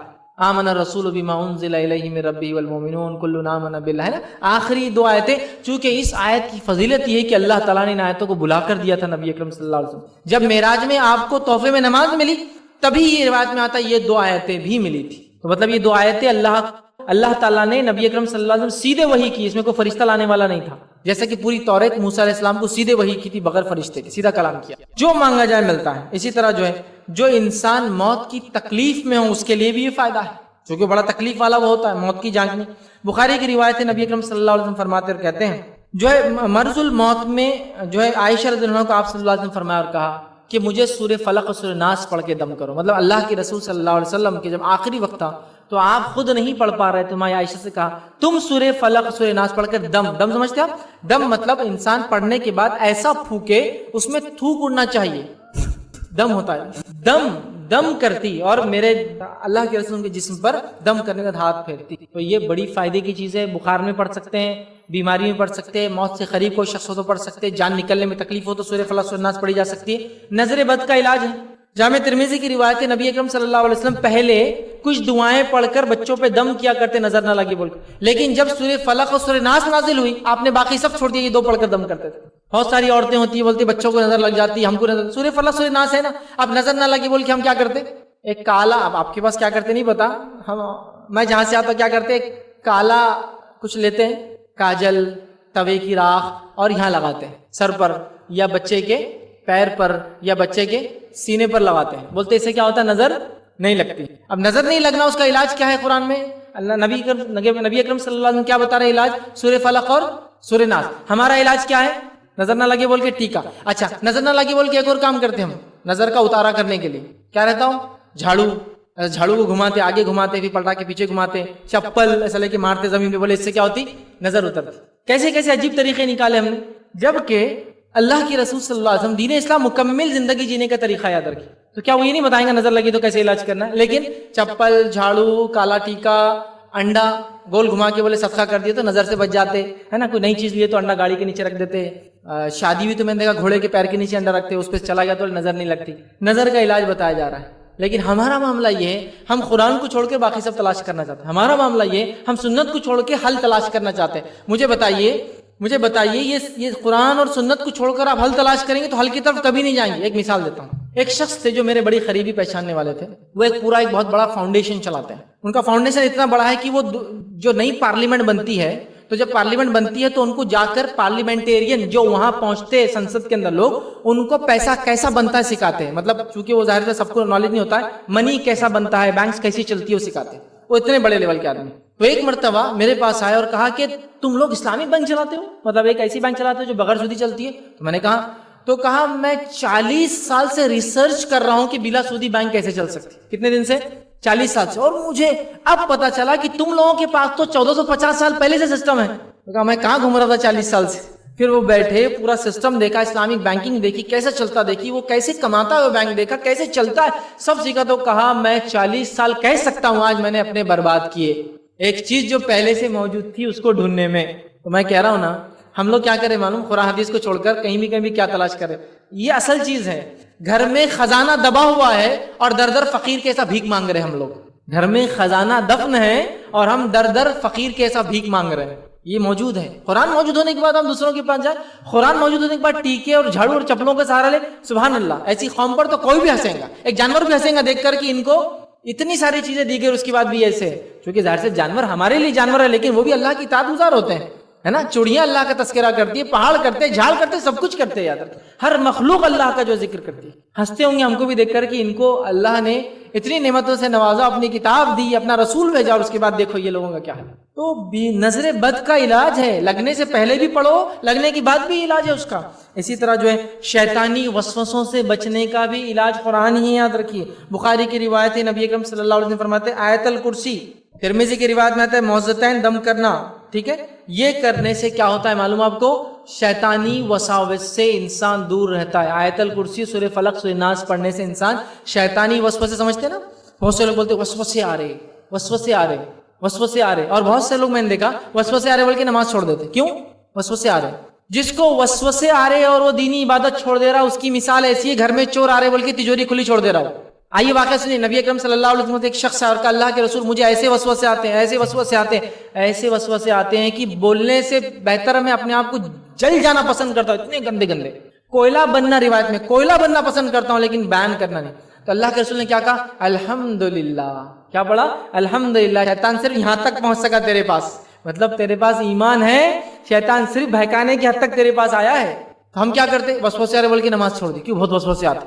یہ تو ایسی ہو گیا، بہت چور آ رہے بول کے تجوری کھلی چھوڑ دی آپ نے. ارے اب تو، اور میرے پاس بھی بہت سارے لوگ آتے ہیں فیض جی مجھے بہت وسوسہ. میں بولتا ہوں مبارک ہو، مبارک ہو. سب سے پہلے تو ایمان ہے آپ کے پاس. چور آ رہے مطلب مالدار آدمی ہیں آپ. شیطان کیا کسی گمراہ کے پاس آ کے اور گمراہ کریں گا؟ اس کو آلریڈی کر چکا ہے. وہ ہدایت والوں کے پاس، ایمان والوں. تو اللہ کے رسول نے کہا الحمدللہ، شیطان تجھے صرف یہاں تک ہی کر سکا، مطلب اس سے زیادہ آگے نہیں بڑھ سکا. ایمان کی علامت یاد رکھیے. تو وسوسوں کا علاج ہے. جادو کے خلاف شفا ہے قرآن. جادو کے خلاف شفا ہے نا. سورۃ الفاتحہ، سورۃ البقرہ، آیت الکرسی، سورہ فلق، سورہ ناس کے فضائل آتے ہیں کہ ان کو پڑھنے سے جادو کا توڑ ہوتا ہے. یہ جادو کا علاج ہے، یاد رکھیے. لیکن ہم یہ تمام چھوڑ کے پتہ نہیں کہاں کہاں ڈھونڈتے ہیں. اسی طرح قرآن ہمارے لیے رحمت ہے، رحمت ہے. اور 3 مرحلوں میں کیسی رحمت ہے وہ آپ کے سامنے صرف 3 رکھوں گا. پہلا زندگی میں کیسی رحمت ہے، دوسرا مرنے کے بعد کیسی رحمت ہے، اور تیسرا مرنے کے بعد اٹھائے جانے کے بعد کیسی رحمت ہے. تو یہ 3 فیز ہم دیکھیں گے. یہ 3 مرحلے زندگی کے، قرآن کیسی رحمت ہے ہمارے لیے. انشاءاللہ اگر ہم اس کو سمجھ گئے نا تو یہ تینوں مرحلوں میں ہم کامیاب ہو سکتے ہیں اللہ کی کتاب کے ذریعے. ورنہ اگر اس کتاب کو چھوڑ دیے تینوں مرحلوں میں ایک کے بعد ایک اللہ ہم پہ رحم کرے ہم ناکام ہوں گے، ایک کے بعد ایک. کیونکہ آج ہمارا حال اللہ کی کتاب کے ساتھ ایسا ہی ہے. یاد رکھیں ایسا ہی ہے، ایسا ہی ہے. نہ اس پر ہم خرچ کرتے ہیں، نہ اس کے تعلیم پر ہم خرچ کرتے ہیں، نہ اس کے لیے کبھی خرچ کرتے ہیں. ایسے بہت سارے لوگ ہیں میں جانتا ہوں جن کے پاس قرآن کی ایک ترجمہ اور ایک تفسیر بھی گھر پہ موجود نہیں. یہ وہ گھر ہے جن کے پاس انجینئرنگ کے، ڈاکٹریٹ کے، آئی ٹی کے، میڈیکل کے، فارمیسی کے اور مینجمنٹ کی کتابوں سے بھرے ان کے بچوں کے ڈراورز، لیکن ان کے گھروں میں ایک ترجمہ اور ایک تفسیر نہیں. ایک ترجمہ اور تفسیر نہیں. کیوں؟ تو قرآن پہ خرچ کرنے کا بھی مزاج نہیں. اگر کسی کو بولے نا کہ قرآن کا ترجمہ پڑھو تو بولتا اچھا ٹھیک ہے پڑوسی سے لے کے پڑھوں گا. بچوں کی اسکول کی کتابیں پڑوسی سے لے کے پڑھتے ہیں. ہاں نہیں، وہ کیا کو لانے کا نیا چپ. مطلب اللہ کے دین کے ساتھ معاملہ دیکھیے کہ اللہ کے کلام پر یا اس کے تعلیم کے لیے خرچ بھی نہیں کرنا چاہتے. ایک مرتبہ ایک صاحب نے مجھ سے پوچھا کہ مجھے اردو نہیں آتی، کیا میں انگلش میں تفسیر پڑھوں؟ میں نے کہا بالکل، قرآن کا ترجمہ ہو چکا ہے، تفسیریں آ چکی، تفسیر ابن کثیر بھی انگلش میں آ چکی تھی. یہ جس زمانے میں آئی تھی کافی مہنگی تھی، $160 کی تھی، مطلب 12,000 کی قریب پڑتی تھی تب. میں نے کہا بالکل پڑھیے. تو بولے کتنے کی ہے؟ تو میں نے کہا $160 کی آتی ہے، تب 12,000 روپے کی قریب پڑیں گی. تو کہا 12,000 روپئے؟ مطلب بہت تعجب سے دیکھنے لگے ہو. اور ان کے ہاتھ میں ہینڈ سیٹ $70,000 کا. جو فون استعمال کر رہے ہیں کتنے کا؟ 70,000 کا 2 سال بعد پتہ نہیں فون بچتا ہے یہ نہیں بچتے, دونوں میں سے کون جاتا پہلے؟ ہاں, کتنے دن چلیں گی چیزیں, نہیں پتا ہم کو کہ وہ فون پہلے جائیں گے ہم پہلے جائیں گے, نہیں پتا. اور کیا بول رہے ہیں 12,000 کی, تو 12,000 روپے, اور پیر کے اندر نائکی کا شوز پہنے ہوئے ہیں, 6,000 سے کم میں نہیں آتا. سبحان اللہ. مزاج کھو چکی ہیں اللہ کے دین کے لیے خرچ کرنے والا. مزاج کا مسئلہ یاد رکھیے ہمارا. تو جو آدمی 70,000 کا ہینڈ سیٹ یوز کر سکتا, 12,000 کی تفسیر, میرے بھائی یہ دنیا, یہ موت کے بعد اور آخرت کی زندگی کا یہ علم اور یہ سامان ہے, اس کے لیے نہیں خرچ کر رہے آپ, اس کا مطلب دنیا میں آپ نے کچھ فائدہ نہیں اٹھایا تھا, کچھ فائدہ نہیں اٹھایا آپ نے. اسکول کی فیس کتنی بھرتے ہیں بچوں کی آپ لوگ؟ اسٹیٹ بورڈ 250 روپے سے 500 روپے, CBSE 2,500 روپے سے لے کر 5,000 روپے, IGCSE 10,000 روپے لے کے 15,000 روپے مہینہ ہوتی ہے فیس. اور IGCSE سے بھی اوپر ICSE اور دوسرے بورڈز بھی ہوتے ہیں جن کی تنخواہ فیسز 55,000-60,000 روپے مہینہ بھی ہوتی ہے. معلوم آپ اتنا خرچ کرتے ہیں. لیکن اسی بچے کو جس کو انگلش یا تیلگو یا سائنس اور میتھ سکھانے کے لیے آپ ہزاروں روپے خرچ کرتے ہیں اسکول کے اندر, اسی بچے کو عربی سکھانے کے لیے کیا نظم ہے آپ کے پاس؟ قرآن سکھانے کے کیا نظم ہے آپ کے پاس؟ بتائیے کیا ہے کوئی نظم؟ اسکول کے لیے محنت مشقت, فارم لانے کے لیے جھگڑا, پہچان, وسیلے بول کے ایڈمیشن دلا رہے. بچے کو خود گاڑی میں لے جا کر, بارش آ رہی تو کار میں, اگر کار کی فیسلٹی تو رکشے میں, پڑوسی کی گاڑی لے کے چھوڑے. پیٹ دکھ رہا بول رہا تو بول رہے آدھے دن تک جاؤ, پیٹ زیادہ دکھا تو میں دوپہر میں لینے آ جاؤں گا, انٹرول سے لینے آ رہے. اسکول کو چھوڑ کے آتے ہیں, ماں لینے جاتا ہے, باپ کھڑا تھا گیٹ پہ, بچہ آ رہا ہے, بچے بیٹے کیسے, اسکول کیسا رہا, اچھا ہے. یہ معاملہ ہے ہمارا اسکولی تعلیم کا. عربی تعلیم میں کیا معاملہ ہے؟ پہلے تو مولوی صاحب ڈھونڈنے جاتے بہت, پھر مولوی صاحب مل جاتے, پھر مولوی صاحب سے بات ہوتی, مولوی صاحب کیا لیں گے, آپ اپنا وقت دے رہے ہیں نا تو کیا لیں گے؟ تو مولوی صاحب بول رہے یار ایک بچے کا 600 تو دو. ارے مولوی صاحب شرم کرو, اللہ سے ڈرو, آخرت میں کیا جواب دیں گے, قرآن پڑھانے کے 600 روپے لے رہے, یہ کر رہے, تم تو ایسا ہوئے نا, مریں گے تو پہلے تم لوگ یہ ہونے والے ہو, یہ سی باتیں کرتے. میرا سوال ہے, وہ مولوی صاحب کو آسمان سے فرشتے آ کے اکاؤنٹ میں پیسے ڈال کے جاتے ہیں کہ دنیا جینے کے لیے پیسے تمہارے لیے ہے, وقت دینے کا تو لیں گے نا؟ بہت زیادہ ہو رہا, بہت زیادہ ہو رہا, مولوی صاحب بہت ظلم کر رہے لوگوں پہ. چلو وہ آپا کے پاس جاتے, آپا کون ہے؟ وہ عورتیں جو پڑھاتی محلے کے اندر. آپا تم کتنے لیں گے؟ آپا بولتے 300 روپے. تو دیکھو ماشاء اللہ کیا آپا ہے, دیکھو کتنا نیک کام کر رہے, کتنا دین کا بڑا کام کر رہے. 300 روپے آپا دے دیں گے, لیکن کیسا 4 اتوار آتے نا تو 260 لے لو, 4 اتوار کے 10 روپے کم کر دو نا, 30 روپے 10 روپے روز سے ہو رہا. بولتے ارے جاؤ چھوڑو, لاؤ بچے کو بس. بچے کو کبھی چھوڑنے نہیں گئے, کبھی لینے نہیں گئے, کب جاتا پوچھے بھی نہیں, کب آیا پوچھے بھی نہیں. اسکول کے لیے کیسی تیاری, عربی کے لیے, ٹھیک ہے. پھر اس کے بعد بولے میرا بچہ صحابہ جیسا کیوں نہیں بن رہا یار, تو بگڑتے کیوں جا رہا ہے اتنا. اس کے دین پر خرچ کیا کیا آپ نے؟ ان پٹ دیکھو, پیپر ردی کاغذ ڈال کے ادھر سے نوٹیں چھپ نکلتی کیا؟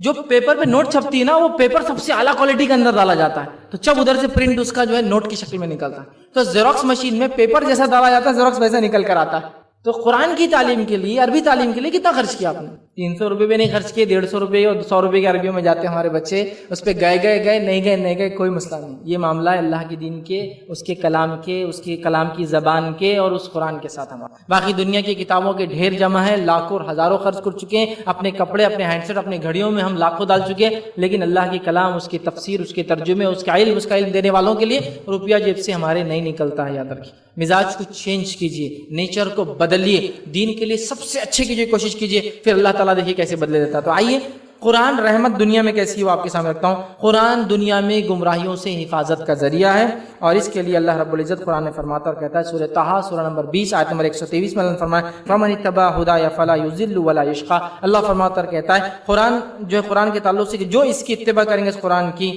تو جو ہے اس کو جو وہ ہدایت یافتہ ہوں گا, جو اس کی اتباع کریں گا, اور وہ کبھی گمراہ نہیں ہوں گا. یاد رکھیے, تو گمراہی سے بچنے کا دنیا میں طریقہ یاد رکھیے, یُضِلُّ, وہ گمراہ نہیں ہوں گا, گمراہی سے بچ جائیں گا قرآن کی وجہ سے. صحیح مسلم کی روایت میں سورہ کہف کی پہلی 10 آیتیں پڑھنے والا دجال کے فتنے سے محفوظ رہیں گا.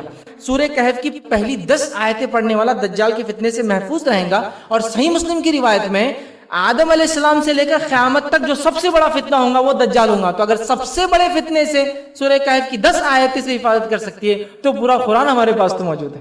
وہ تو باقی چھوٹی موٹی بلاؤں سے اور گمراہیوں سے تو یہی حفاظت ہوگی.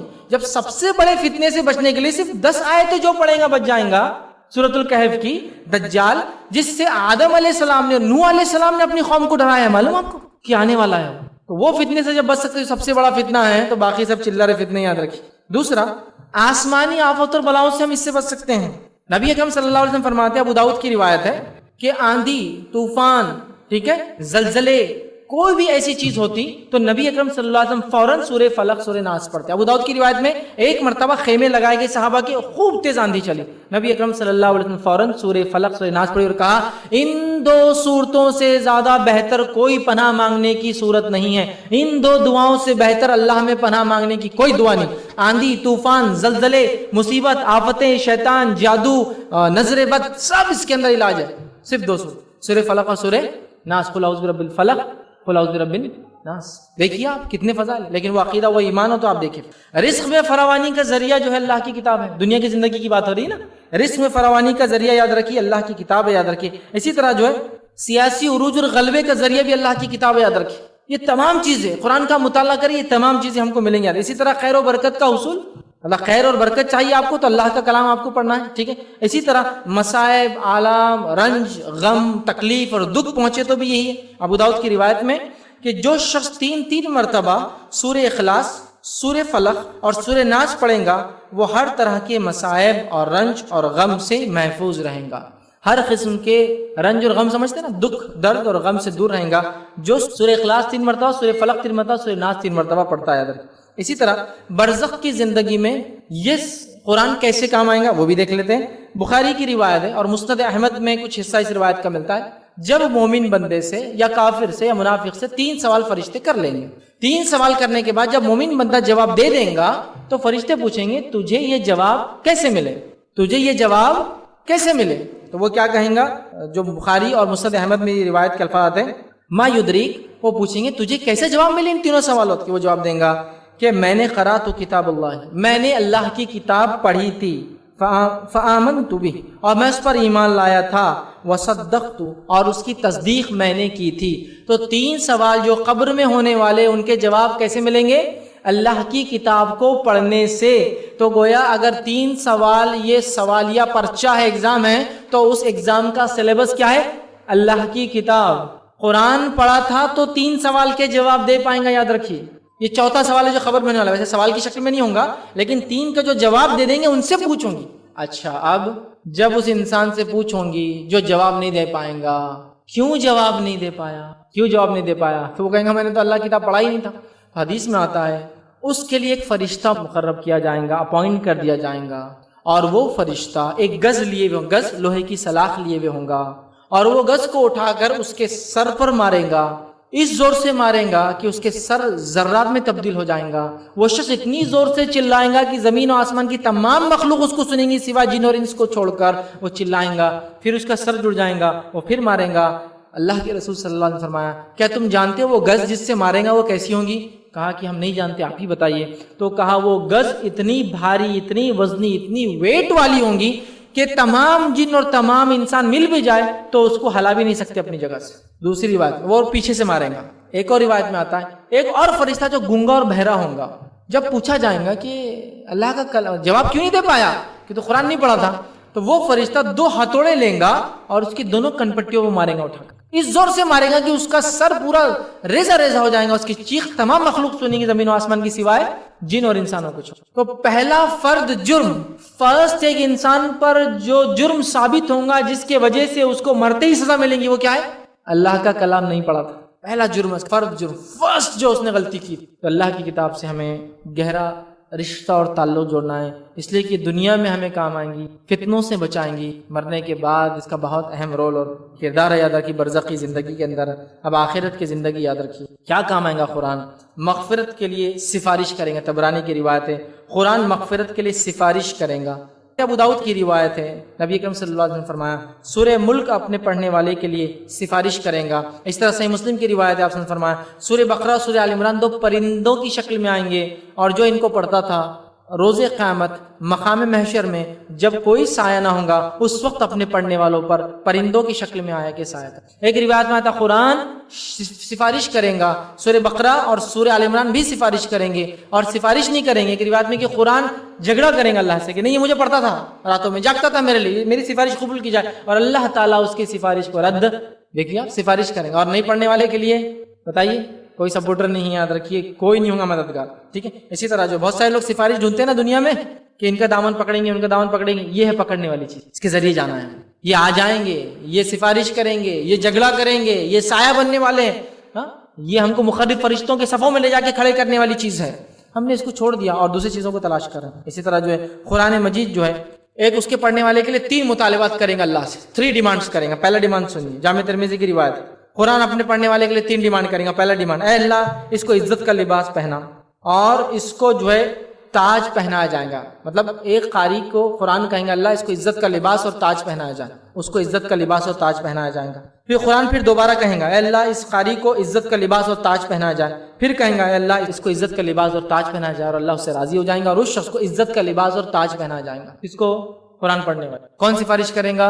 قرآن اس کے پڑھنے والے کو کہ اللہ اس کو عزت کا لباس پہناؤ، ہے نا۔ اور ہم جانتے ہیں اس روز کوئی بھی کپڑوں میں نہیں ہوں گا، ان کو عزت کا لباس ملے اور تاج پہنا جائے۔ تاج عام انسان کو نہیں پہنا جائے، بلکہ قاری کیا تو یہ ایک حافظ قرآن کی یہ فضیلت ہے کہ اس کے والدین کو ایک ایسا تاج پہنا جائے گا دنیا فیہا، اس میں جو کچھ ہے اس سے قیمتی ہو، کیونکہ اپنے بچوں کے لیے انہوں نے کوششیں کی ہے۔ سمجھ رہے ہیں بات؟ ٹھیک ہے۔ اسی طرح جو ہے مقرب فرشتوں کی صف میں کھڑا ہوں گا، یہ بات ہم دیکھ چکے ہیں۔ اسی طرح بلند درجات کی وجہ جامع ترمذی کی روایت ہے، قاری قرآن کی یا حافظ سے کہا جائے گا پڑھ، جہاں تک وہ خیرت کر پائیں گا وہ اس کا جنت میں مقام ہے۔ اب دیکھیے ہم کتنی صورتیں یاد ہیں، ہم کو کتنی پڑھ پاتے ہیں، وہ ہمارا مقام ہے۔ پڑھتے جا اور اپنا مقام جہاں رکیں گا وہ اس کا مقام جنت ہے۔ جنت اونچی ہے نا، جہنم گہری ہے، تو بس اپنا مقام طے کرنا ہم کو دنیا میں اپنے طرف سے کتنا طے کرنا۔ اس کے والدین کا اکرام کیا جائے گا، مسند احمد کی روایت ہے۔ اسی طرح جو ہے قرآن سے ہماری آج کیوں دوری ہے اس کے چند اسباب رکھ کے اپنی بات ختم کر، ریزنس ہم قرآن سے کیوں دور ہیں، ہم قرآن سے کیوں دور ہیں؟ واقع میں ہے نا دور؟ کیا نہیں ہم لوگ دور نہیں بھائی، آپ خامخواہ کی بول رہے ہیں ہم کو اتنا سب، ہم واقع میں دور ہے قرآن سے۔ اس کی چند وجوہات ریزن آپ کو رکھتا ہوں تاکہ ان پہ بھی ہم نظر ڈالیں اور کوشش کریں۔ پہلا، اس کے فضائل سے لا علمی، قرآن کیا ہے ہم کو معلوم ہی نہیں، یہ بہت بڑی وجہ ہے۔ دوسری وجہ، والدین توجہ نہیں دیتے اپنے بچوں پر کہ بچپن سے قرآن کی عادت ڈالے، پڑھنے پڑھانے سمجھنے سیکھنے سکھانے اس پہ عمل کرنے، ہے نا۔ جبکہ اللہ نے قرآن میں اعلان کر دیا قوا انفسکم واہلیکم نارا، اپنے آپ کو اور اپنے گھر والوں کو جہنم کی آگ سے بچاؤ، سورہ تحریم سورہ نمبر 66 آیت نمبر۔ تو ہمیں اپنے بچوں کے لیے قرآن پڑھانے کا نظم کرنا چاہیے والدین کی توجہ نہ ہونے سے۔ تیسرا، ام الفتن، فتنوں کی ماں کیا ہے وہ؟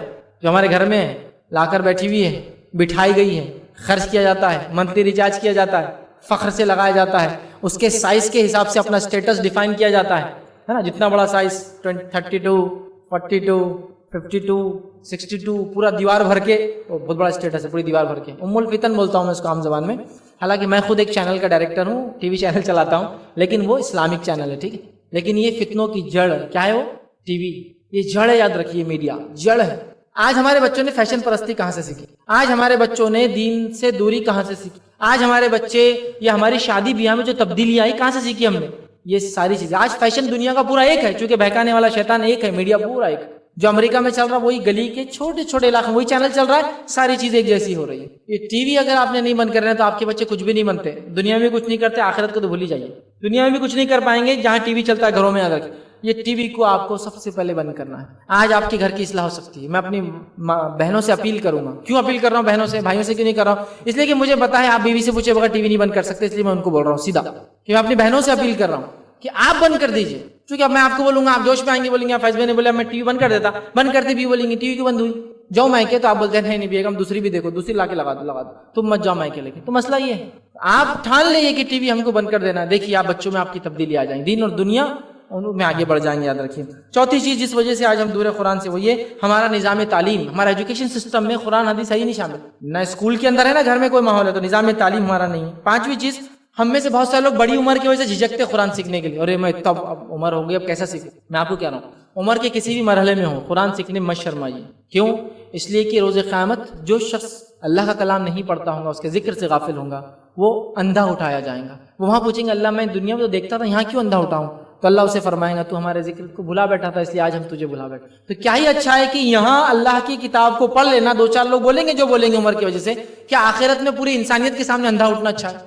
فیصلہ ہمارا نہیں، میں بہت اب زیادہ عمر ہوگی نا، اب جا کے بیٹھوں گا، سب ہنسیں گے میرے پہ، کیا بولیں گے؟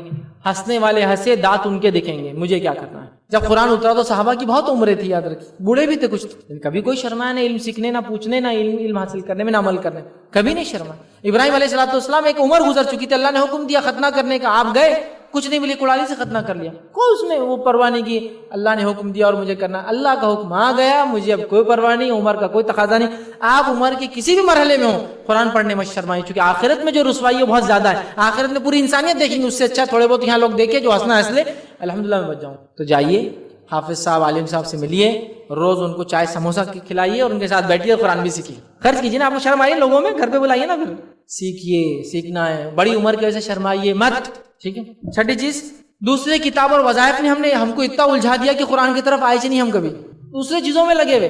وہ محبت جو اللہ کی کتاب سے ہونا کوئی اور ہی کتاب سے لگی تھی ہماری, وہ بات جو قرآن حدیث سے ہونا چاہیے کسی اور سے لگا ہوا, اور وہ چیزوں نے ہم کو اصل قرآن سے ہم کو دور رکھ دیا. ساتویں چیز, بہت مشکل کتاب ہے, سمجھ میں نہیں آتی اپنے کو. کچھ لوگوں کا ایک یہ بھی ہے, ارے قرآن بہت مشکل کتاب ہے, ہم کو سمجھ میں نہیں آتی, سمجھ میں نہیں آتی. یہ بہت تعجب خیز بات ہے. میں آپ سے ایک سوال کرتا ہوں, کیا اللہ تعالیٰ ایسے کلام کو نازل کر سکتا ہے جو کلام مجھے اور آپ کو سمجھ میں نہ آئے؟ آپ کے بچے کو آپ نے کے جی میں ایڈمیشن دلایا, اور اگر وہاں آپ کے بچے کو انجینئرنگ کے سبجیکٹ پڑھائے کے جی میں, تو آپ کیا بولیں گے اس کلاس والوں کو اور اسکول والوں کو؟ احمق ہے, بیوقوف ہے, عقل نہیں ہے کہ اتنے چھوٹے بچوں کو اتنا بڑا سلیبس. تو میرا ایک کوشچن ہے, کیا اللہ تعالیٰ ایسی کتاب ہم پہ نازل کریں گا جو ہمارے لیے سمجھنا ناممکن ہے؟ سنیے, اگر قرآن سمندر ہے تو تیرنا سب کو آ سکتا ہے, ہاں اس میں غوطے لگانا یہ خاص لوگوں کا کام ہے. اگر قرآن سمندر ہے تو تیر سب سکتے ہیں, غوطے لگانا یہ خاص لوگوں کا کام. لیکن اگر ہم بولتے ہیں کہ قرآن ہم نہیں سمجھ سکتے چونکہ مشکل ہے, تو ہم خود بولتے ہیں واقعات کی وہ غیر مسلم تھا ایمان لایا. اب میرا سوال ہے, وہ غیر مسلم کیسا سمجھ پا رہا ہے؟ یار میں مسلمان ہوں, کیا بول رہے مشکل ہے میرے لیے سمجھنا, میں پڑھ رہا ہوں گمراہ ہو جا رہا ہوں, میں پڑھ رہا ہوں میرے لیے مشکل ہے, اور وہ اسلام کیسا قبول کرتا ہے قرآن سمجھ کے؟ نہیں, یہ ہو ہی نہیں سکتا کہ میں قرآن کو نہیں سمجھ سکتا, مشکل نہیں, یہ کتاب آسان ہے. وَلَقَدْ يَسَّرْنَا الْقُرْآنَ لِلذِّكْرِ فَهَلْ مِن مُدَّكِرٍ, ہم نے قرآن کو آسان کیا نصیحت حاصل کرنے کے لیے, کیا کوئی ہے اسے نصیحت حاصل کرنے والا؟ یسرنا کہا, آسان کہا ہے نا, وہ قاعدہ پڑھتے ہیں نا, یسرنا القرآن بولتے ہیں اس کو, آسان قرآن, اسی لیے کہ آسان کیا اللہ نے. کیا ہے سمجھنے والا؟ ہاں, اس کی تفسیر کرنا, اس کے فن اور علوم میں گہرائی میں جانا یہ علماء کا کام ہے, لیکن سمجھ سب سکتے ہیں چونکہ علماء نے ترجمہ کیا نا. ترجمہ کرنے والے کو اتنے, اب ایک بار ہوا یہ کہ میں ترجمہ پڑھا تھا, کسی نے کہا آپ کو 22 علم لگتے ہیں. میں نے کہا 22 علم ترجمہ کرنے والے کو لگتے ہوں گے, مجھے تو خالی اس زبان کا علم چاہیے جس میں پڑھنا ہے. نہیں بولے آپ کو 22 علم. میں نے کہا اب تو بہت مصیبت ہوگی. اندازہ لگائیے نا دوری اختیار کرنے کے کتنے بہانے ہمارے. یہ علم جو مفسرین کو ہوتا ہے وہ تب ترجمہ کرتے, تو ہم کو تو صرف اس اردو کا علم چاہیے جس میں اس نے سمجھایا ہے. یقیناً قرآن کا ترجمہ قرآن نہیں ہے, اس کو تو عربی زبان سیکھ کر سمجھنا وہ ایک الگ بات ہے, لیکن اس کا ترجمہ کچھ نہ کچھ تو ہمیں ہدایت کی طرف لے جاتا ہے. سمجھ رہا بات کو؟ تو لہٰذا مشکل کتاب ہے, سمجھ نہیں سکتے, یہ بالکل ایسی بات غلط ہے جو بھی کہتا ہے. اس کا جو ترجمہ آپ پڑھیے, آپ سمجھ سکتے ہیں, پھر عربی سیکھنے کی بھی کوشش کریں. اسی طرح جو ایک 8ویں چیز جو قرآن سے ہم کو دور رکھتی ہے وہ کیا ہے؟ وہ پڑھے تو عمل کرنا پڑتا, اس لیے پڑھو ہی مت. ایک جگہ میں درس لینے جاتا تھا تو وہاں ایک شخص تھے جن کا گھر تھا, انہوں نے اپنے بچوں کو جمع کیا اور کہا دیکھو میرے بیٹوں, تم فیض صاحب کو درس کے لیے بلاتے ہیں. اب وہ اپنی زبان میں بچوں کو سمجھا رہے ہیں. وہ کیا کرتے بولے, بہت باریک باریک پیستے, بولے مطلب بہت گہرائی میں جاتے چیزوں کے. تو ہوں گا کیا بولے تم لوگوں کے ساتھ, بولے آخرت میں تمہاری پکڑ بڑھ جا رہی. بولے اب میرے کو دیکھو, بولے میں نے کبھی قرآن پڑھنے تو اللہ میرے سے پوچھنے والا بھی نہیں. بولے اب تم لوگ کیا کرے, لیکن قرآن پڑھ رہے, باریک باریک مسائل میں جا رہے نا, تو تمہاری پوچھ ہونے والی. دیکھو بچے آئے میرے پاس, کہا کہ ابا تو بول رہے تھے پڑھے تو عمل کرنا پڑتا, اس لیے انہوں نے پڑھے ہی نہیں. میں نے کہا اگر پڑھے تو عمل کرنا پڑتا ایسا ہے, اور نہیں پڑھے تو بچ جائیں گے, تو جنت میں سب سے پہلے کون جائیں گا بتاؤ؟ غیر مسلم. وہ بولیں گے ہم کو تو معلوم ہی تھا قرآن اللہ کی کتاب ہے, تو ہم نے پڑھے نہیں تو عمل نہیں کیا تو جنت ہماری ہوگی. بتاؤ, سمجھ لیجئے ایک الیکٹرک کا ڈی پی ہے, ڈسٹریبیوشن پوائنٹ ہے, وہاں لکھا ہوا ہے 25,000 وولٹ, 1,00,000 وولٹ. اب میرے کو پڑھنا نہیں آتا, اب میں جا کے ہاتھ ڈال دیتا, کرنٹ میرے کو نہیں لگے گا. بولیں گا اس کو معلوم نہیں تھا, چھوڑ دو اس کو, جاؤ چلو تم کو نہیں معلوم, تم کو چھوڑ دیتا. ہاں, اور جس کو پڑھنا آتا انہوں نے 25,000 وولٹ ہاتھ ڈالا, مر گیا. سمجھ رہے ہو؟ بتائیے ایسا ہونے والا ہے کیا؟ آپ جس کو معلوم گرم رہتی ہاتھ ڈالے تو اس کو لگتا چٹکا, جس کو نہیں معلوم تو اس کو چٹکا نہیں لگتا, اس میں ہاتھ ڈالے تو. میرے بھائی ایسا نہیں ہے. دنیا کے جس ملک میں تم جاتے ہو نا, تو وہاں کے قانون کا لحاظ رکھنا تمہارا تقاضا ہے. آپ کو علم ہے تو علم حاصل کرنا پڑتا ہے. حج کو جاتے نا آپ, حج کو حاجیوں کیا بولتے ہیں, خش غلطی سے بھی نہیں لے جانا حج کو, 3 سال کی سزا ہے. خش لے گئے تو جیل میں سیدھا. اب آپ یہ نہیں بولتے تو انڈیا میں تو ہم تو روز پیس کے کھاتے اس کو, بولتے نہیں کنگڈم میں خش حرام ممنوع, نہیں لا سکتے. 3 سال کی سزا ہے معلوم آپ کو خش لے جانے پر, 3 ایئرس. اور اگر خش میں افیم کی کوانٹٹی زیادہ رہی تو ہمیشہ کیجیے, ڈرگس کی سزا موت ہے سعودی عرب میں. تو آپ جب کسی ملک میں جاتے تو اس کا قانون کا علم آپ کو ہونا چاہیے. تو آپ کو جو اللہ نے کتاب دی اس کا علم آپ کو ہونا چاہیے, نہیں ہونا چاہیے. نہیں پڑھے تو بچ جائیں گے, واہ واہ واہ, یہ کون سی بات. نہیں پڑھے تو عمل کرنا پڑتا, تو کیا نہیں پڑھے تو چھوٹ جائیں گے؟ نہیں, پڑھو یا مت پڑھو اس کا سوال اور پوچھ ہونے والا میرے بھائی. تو یہ مت سوچیے پڑھے تو عمل کرنا پڑتا, پڑھ کے کم از کم اللہ کا شکر ادا کریں گے کہ معلوم تو ہوا مجھے کہ کیا تھا. ٹھیک ہے.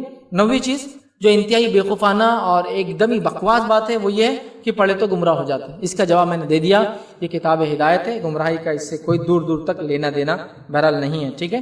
اسی طرح جو قرآن سے دور رہیں گا اس کا بڑا نقصان یہ ہوگا دنیا میں, کہ دنیا میں ایک تکلیف دہ زندگی وہ جئیں. کیسی زندگی جئیں گا؟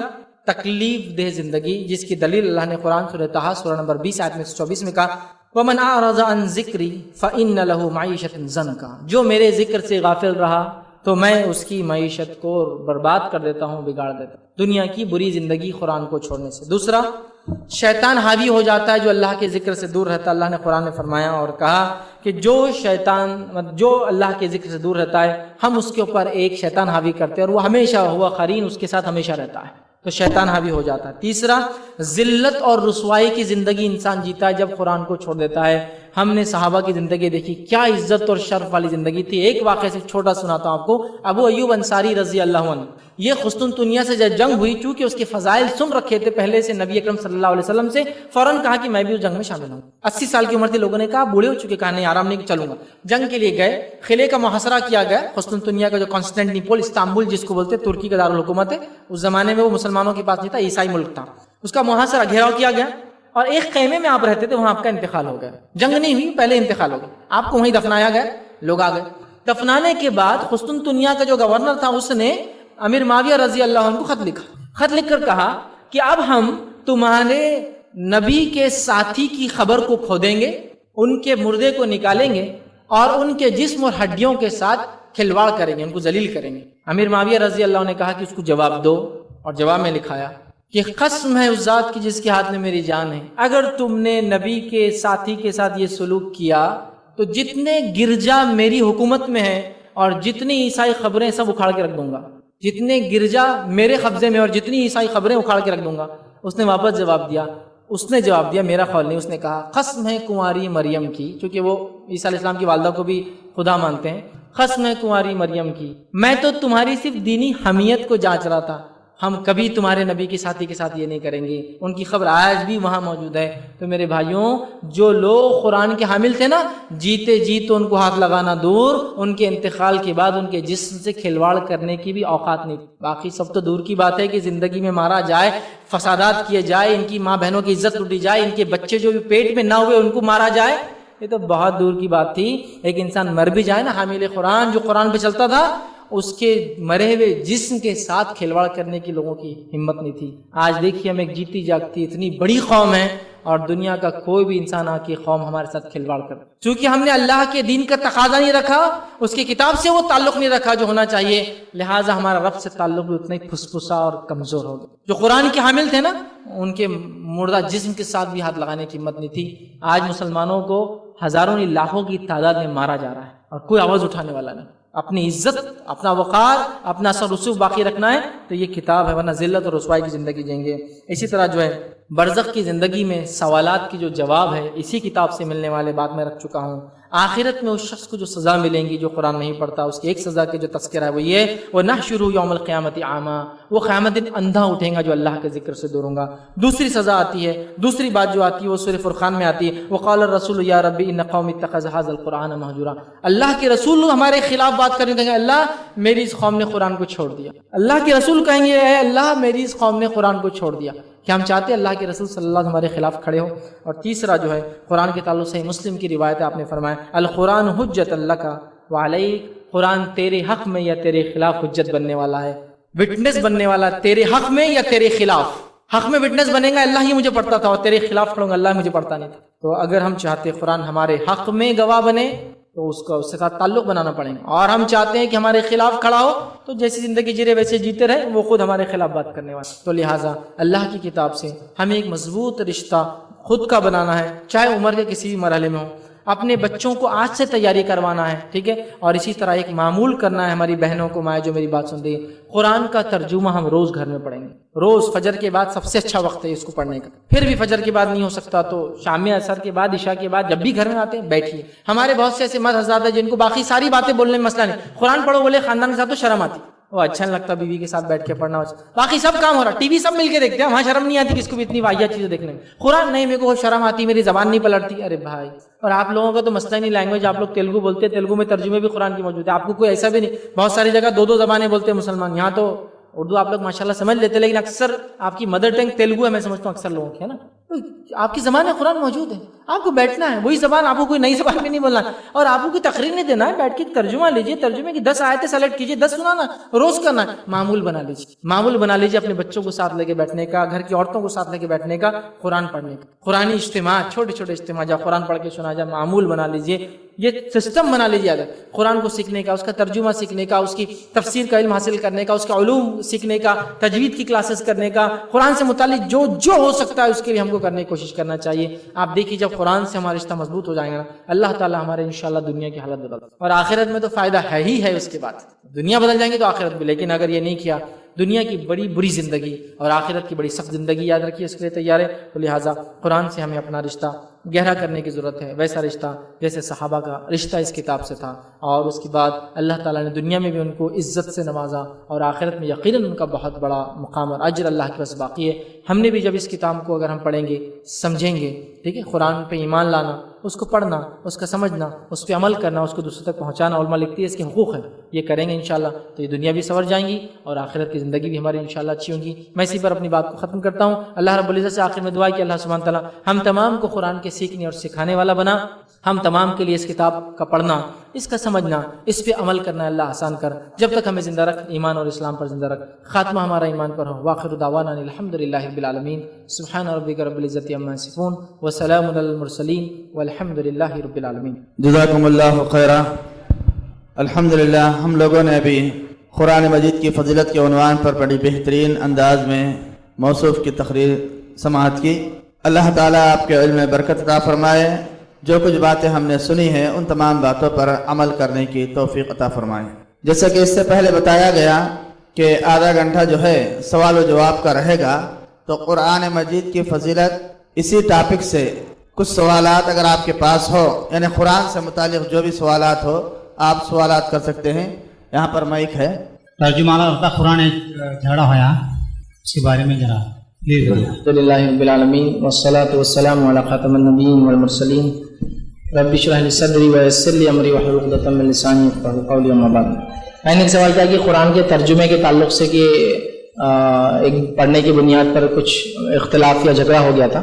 سب سے پہلی چیز تو یاد رکھیے, پریکٹیکلی دیکھا جائے, عملاً دیکھا جائے تو میں نے یہ چیز دیکھی ہے کہ بہت ساری جگہ لوگ قرآن کو پڑھتے ہی نہیں ہیں. سب سے پہلی چیز مطلب اس کی ریڈنگ کی عادت ہی نہیں ہے. اور میں یہ کہتا ہوں کہ آپ جس کا بھی قرآن, جس مکتب فکر سے آپ تعلق رکھتے ہیں, آپ قرآن کو پڑھیے. تو کوئی بھی آپ جو مکتب فکر سے آپ کا تعلق ہے آپ اس کو پڑھیے. چونکہ جیسا علامہ ابن تیمیہ رحمہ اللہ کا قول میں نے رکھا ہے کہ قرآن کی تفسیر کو انسان غلط کرے وہ ہو نہیں سکتا, چونکہ اگلی آیت اس کو ختم کر دیتی. تو میں نے دیکھا ہے ایسے ایسے علاقوں میں جہاں لوگوں کو قرآن سے ہی تعلق نہیں تھا, اب اگر وہاں جا کے کوئی مخصوص تفسیر اور میں نام دوں تو پھر اس سے لوگ جڑتے نہیں. آپ جس کو بہتر سمجھتے میں کہتا ہوں اس کو پڑھنا شروع کر دیجیے. رام آملہ بھائی کا سوال کی نہیں, وہ اس سے اختلاف ہوا تھا, جھگڑا ہو گیا تھا. بہت ساری مرتبہ ایسا ہوتا ہے کہ لوگ قرآن, اس کے مفسر, تفسیر کرنے والا, پرنٹر, چھاپنے والا, اس کی جماعت, اس کا مکتب, اس کا مسلک کیا تھا, اس کے اعتبار سے کرتے ہیں. تو میں کہوں گا میرے بھائی, آپ جس چیز کو پسند کرتے ہیں آپ اس کو پڑھیے. وہ لوگ جس چیز کو پسند کرتے ہیں اور پڑھنا چاہتے ہیں ان کو پڑھنے دیجیے. آپ بات سمجھ رہے ہیں؟ اور اکثر جو میں نے دیکھا ہے وہ یہ ہے, اور آپ اس بات کو بھی سمجھیے, قرآن کی جو تفسیر مفسر کرتے ہیں اس کے پیچھے بہت سارے مفسر کے الگ الگ مقاصد جس کی وجہ سے کرتے ہیں. جیسا کہ کچھ قرآنی تفسیر ایسے جس میں آپ کو تاریخ کے حوالے, قوموں کا عروج و زوال, یہ تمام چیزیں ملیں گی. کچھ تفسیر ایسی جس کے اندر آپ کو جو ہے مسئلے, مسائل, عقائد, وہ تمام چیزیں ملیں گی. تو ہر تفسیر اپنی نوعیت میں الگ ہے. جب تک وہ تفسیر ایسی ہے جو اہل سنت والجماعت سے ہے, ٹھیک ہے, مطلب اس کا مراد یہ کہ صحابہ جس چیز کو مانتے تھے, ٹھیک ہے, وہ جماعت سے, اور اس کے بعد وہ کوئی باطینی تفسیر نہ ہو, ایسی تفسیر جس کے اندر وہ یہ معنی ہے اس کا وہ معنی ویسا نہ ہو. تو صرف چوائس آف ورڈ میں نے دیکھا, الفاظ میں ہیر پھیر ہوتا ہے, چوائس آف ورڈ, ورنہ بہت زیادہ تفسیر میں مسئلہ نہیں.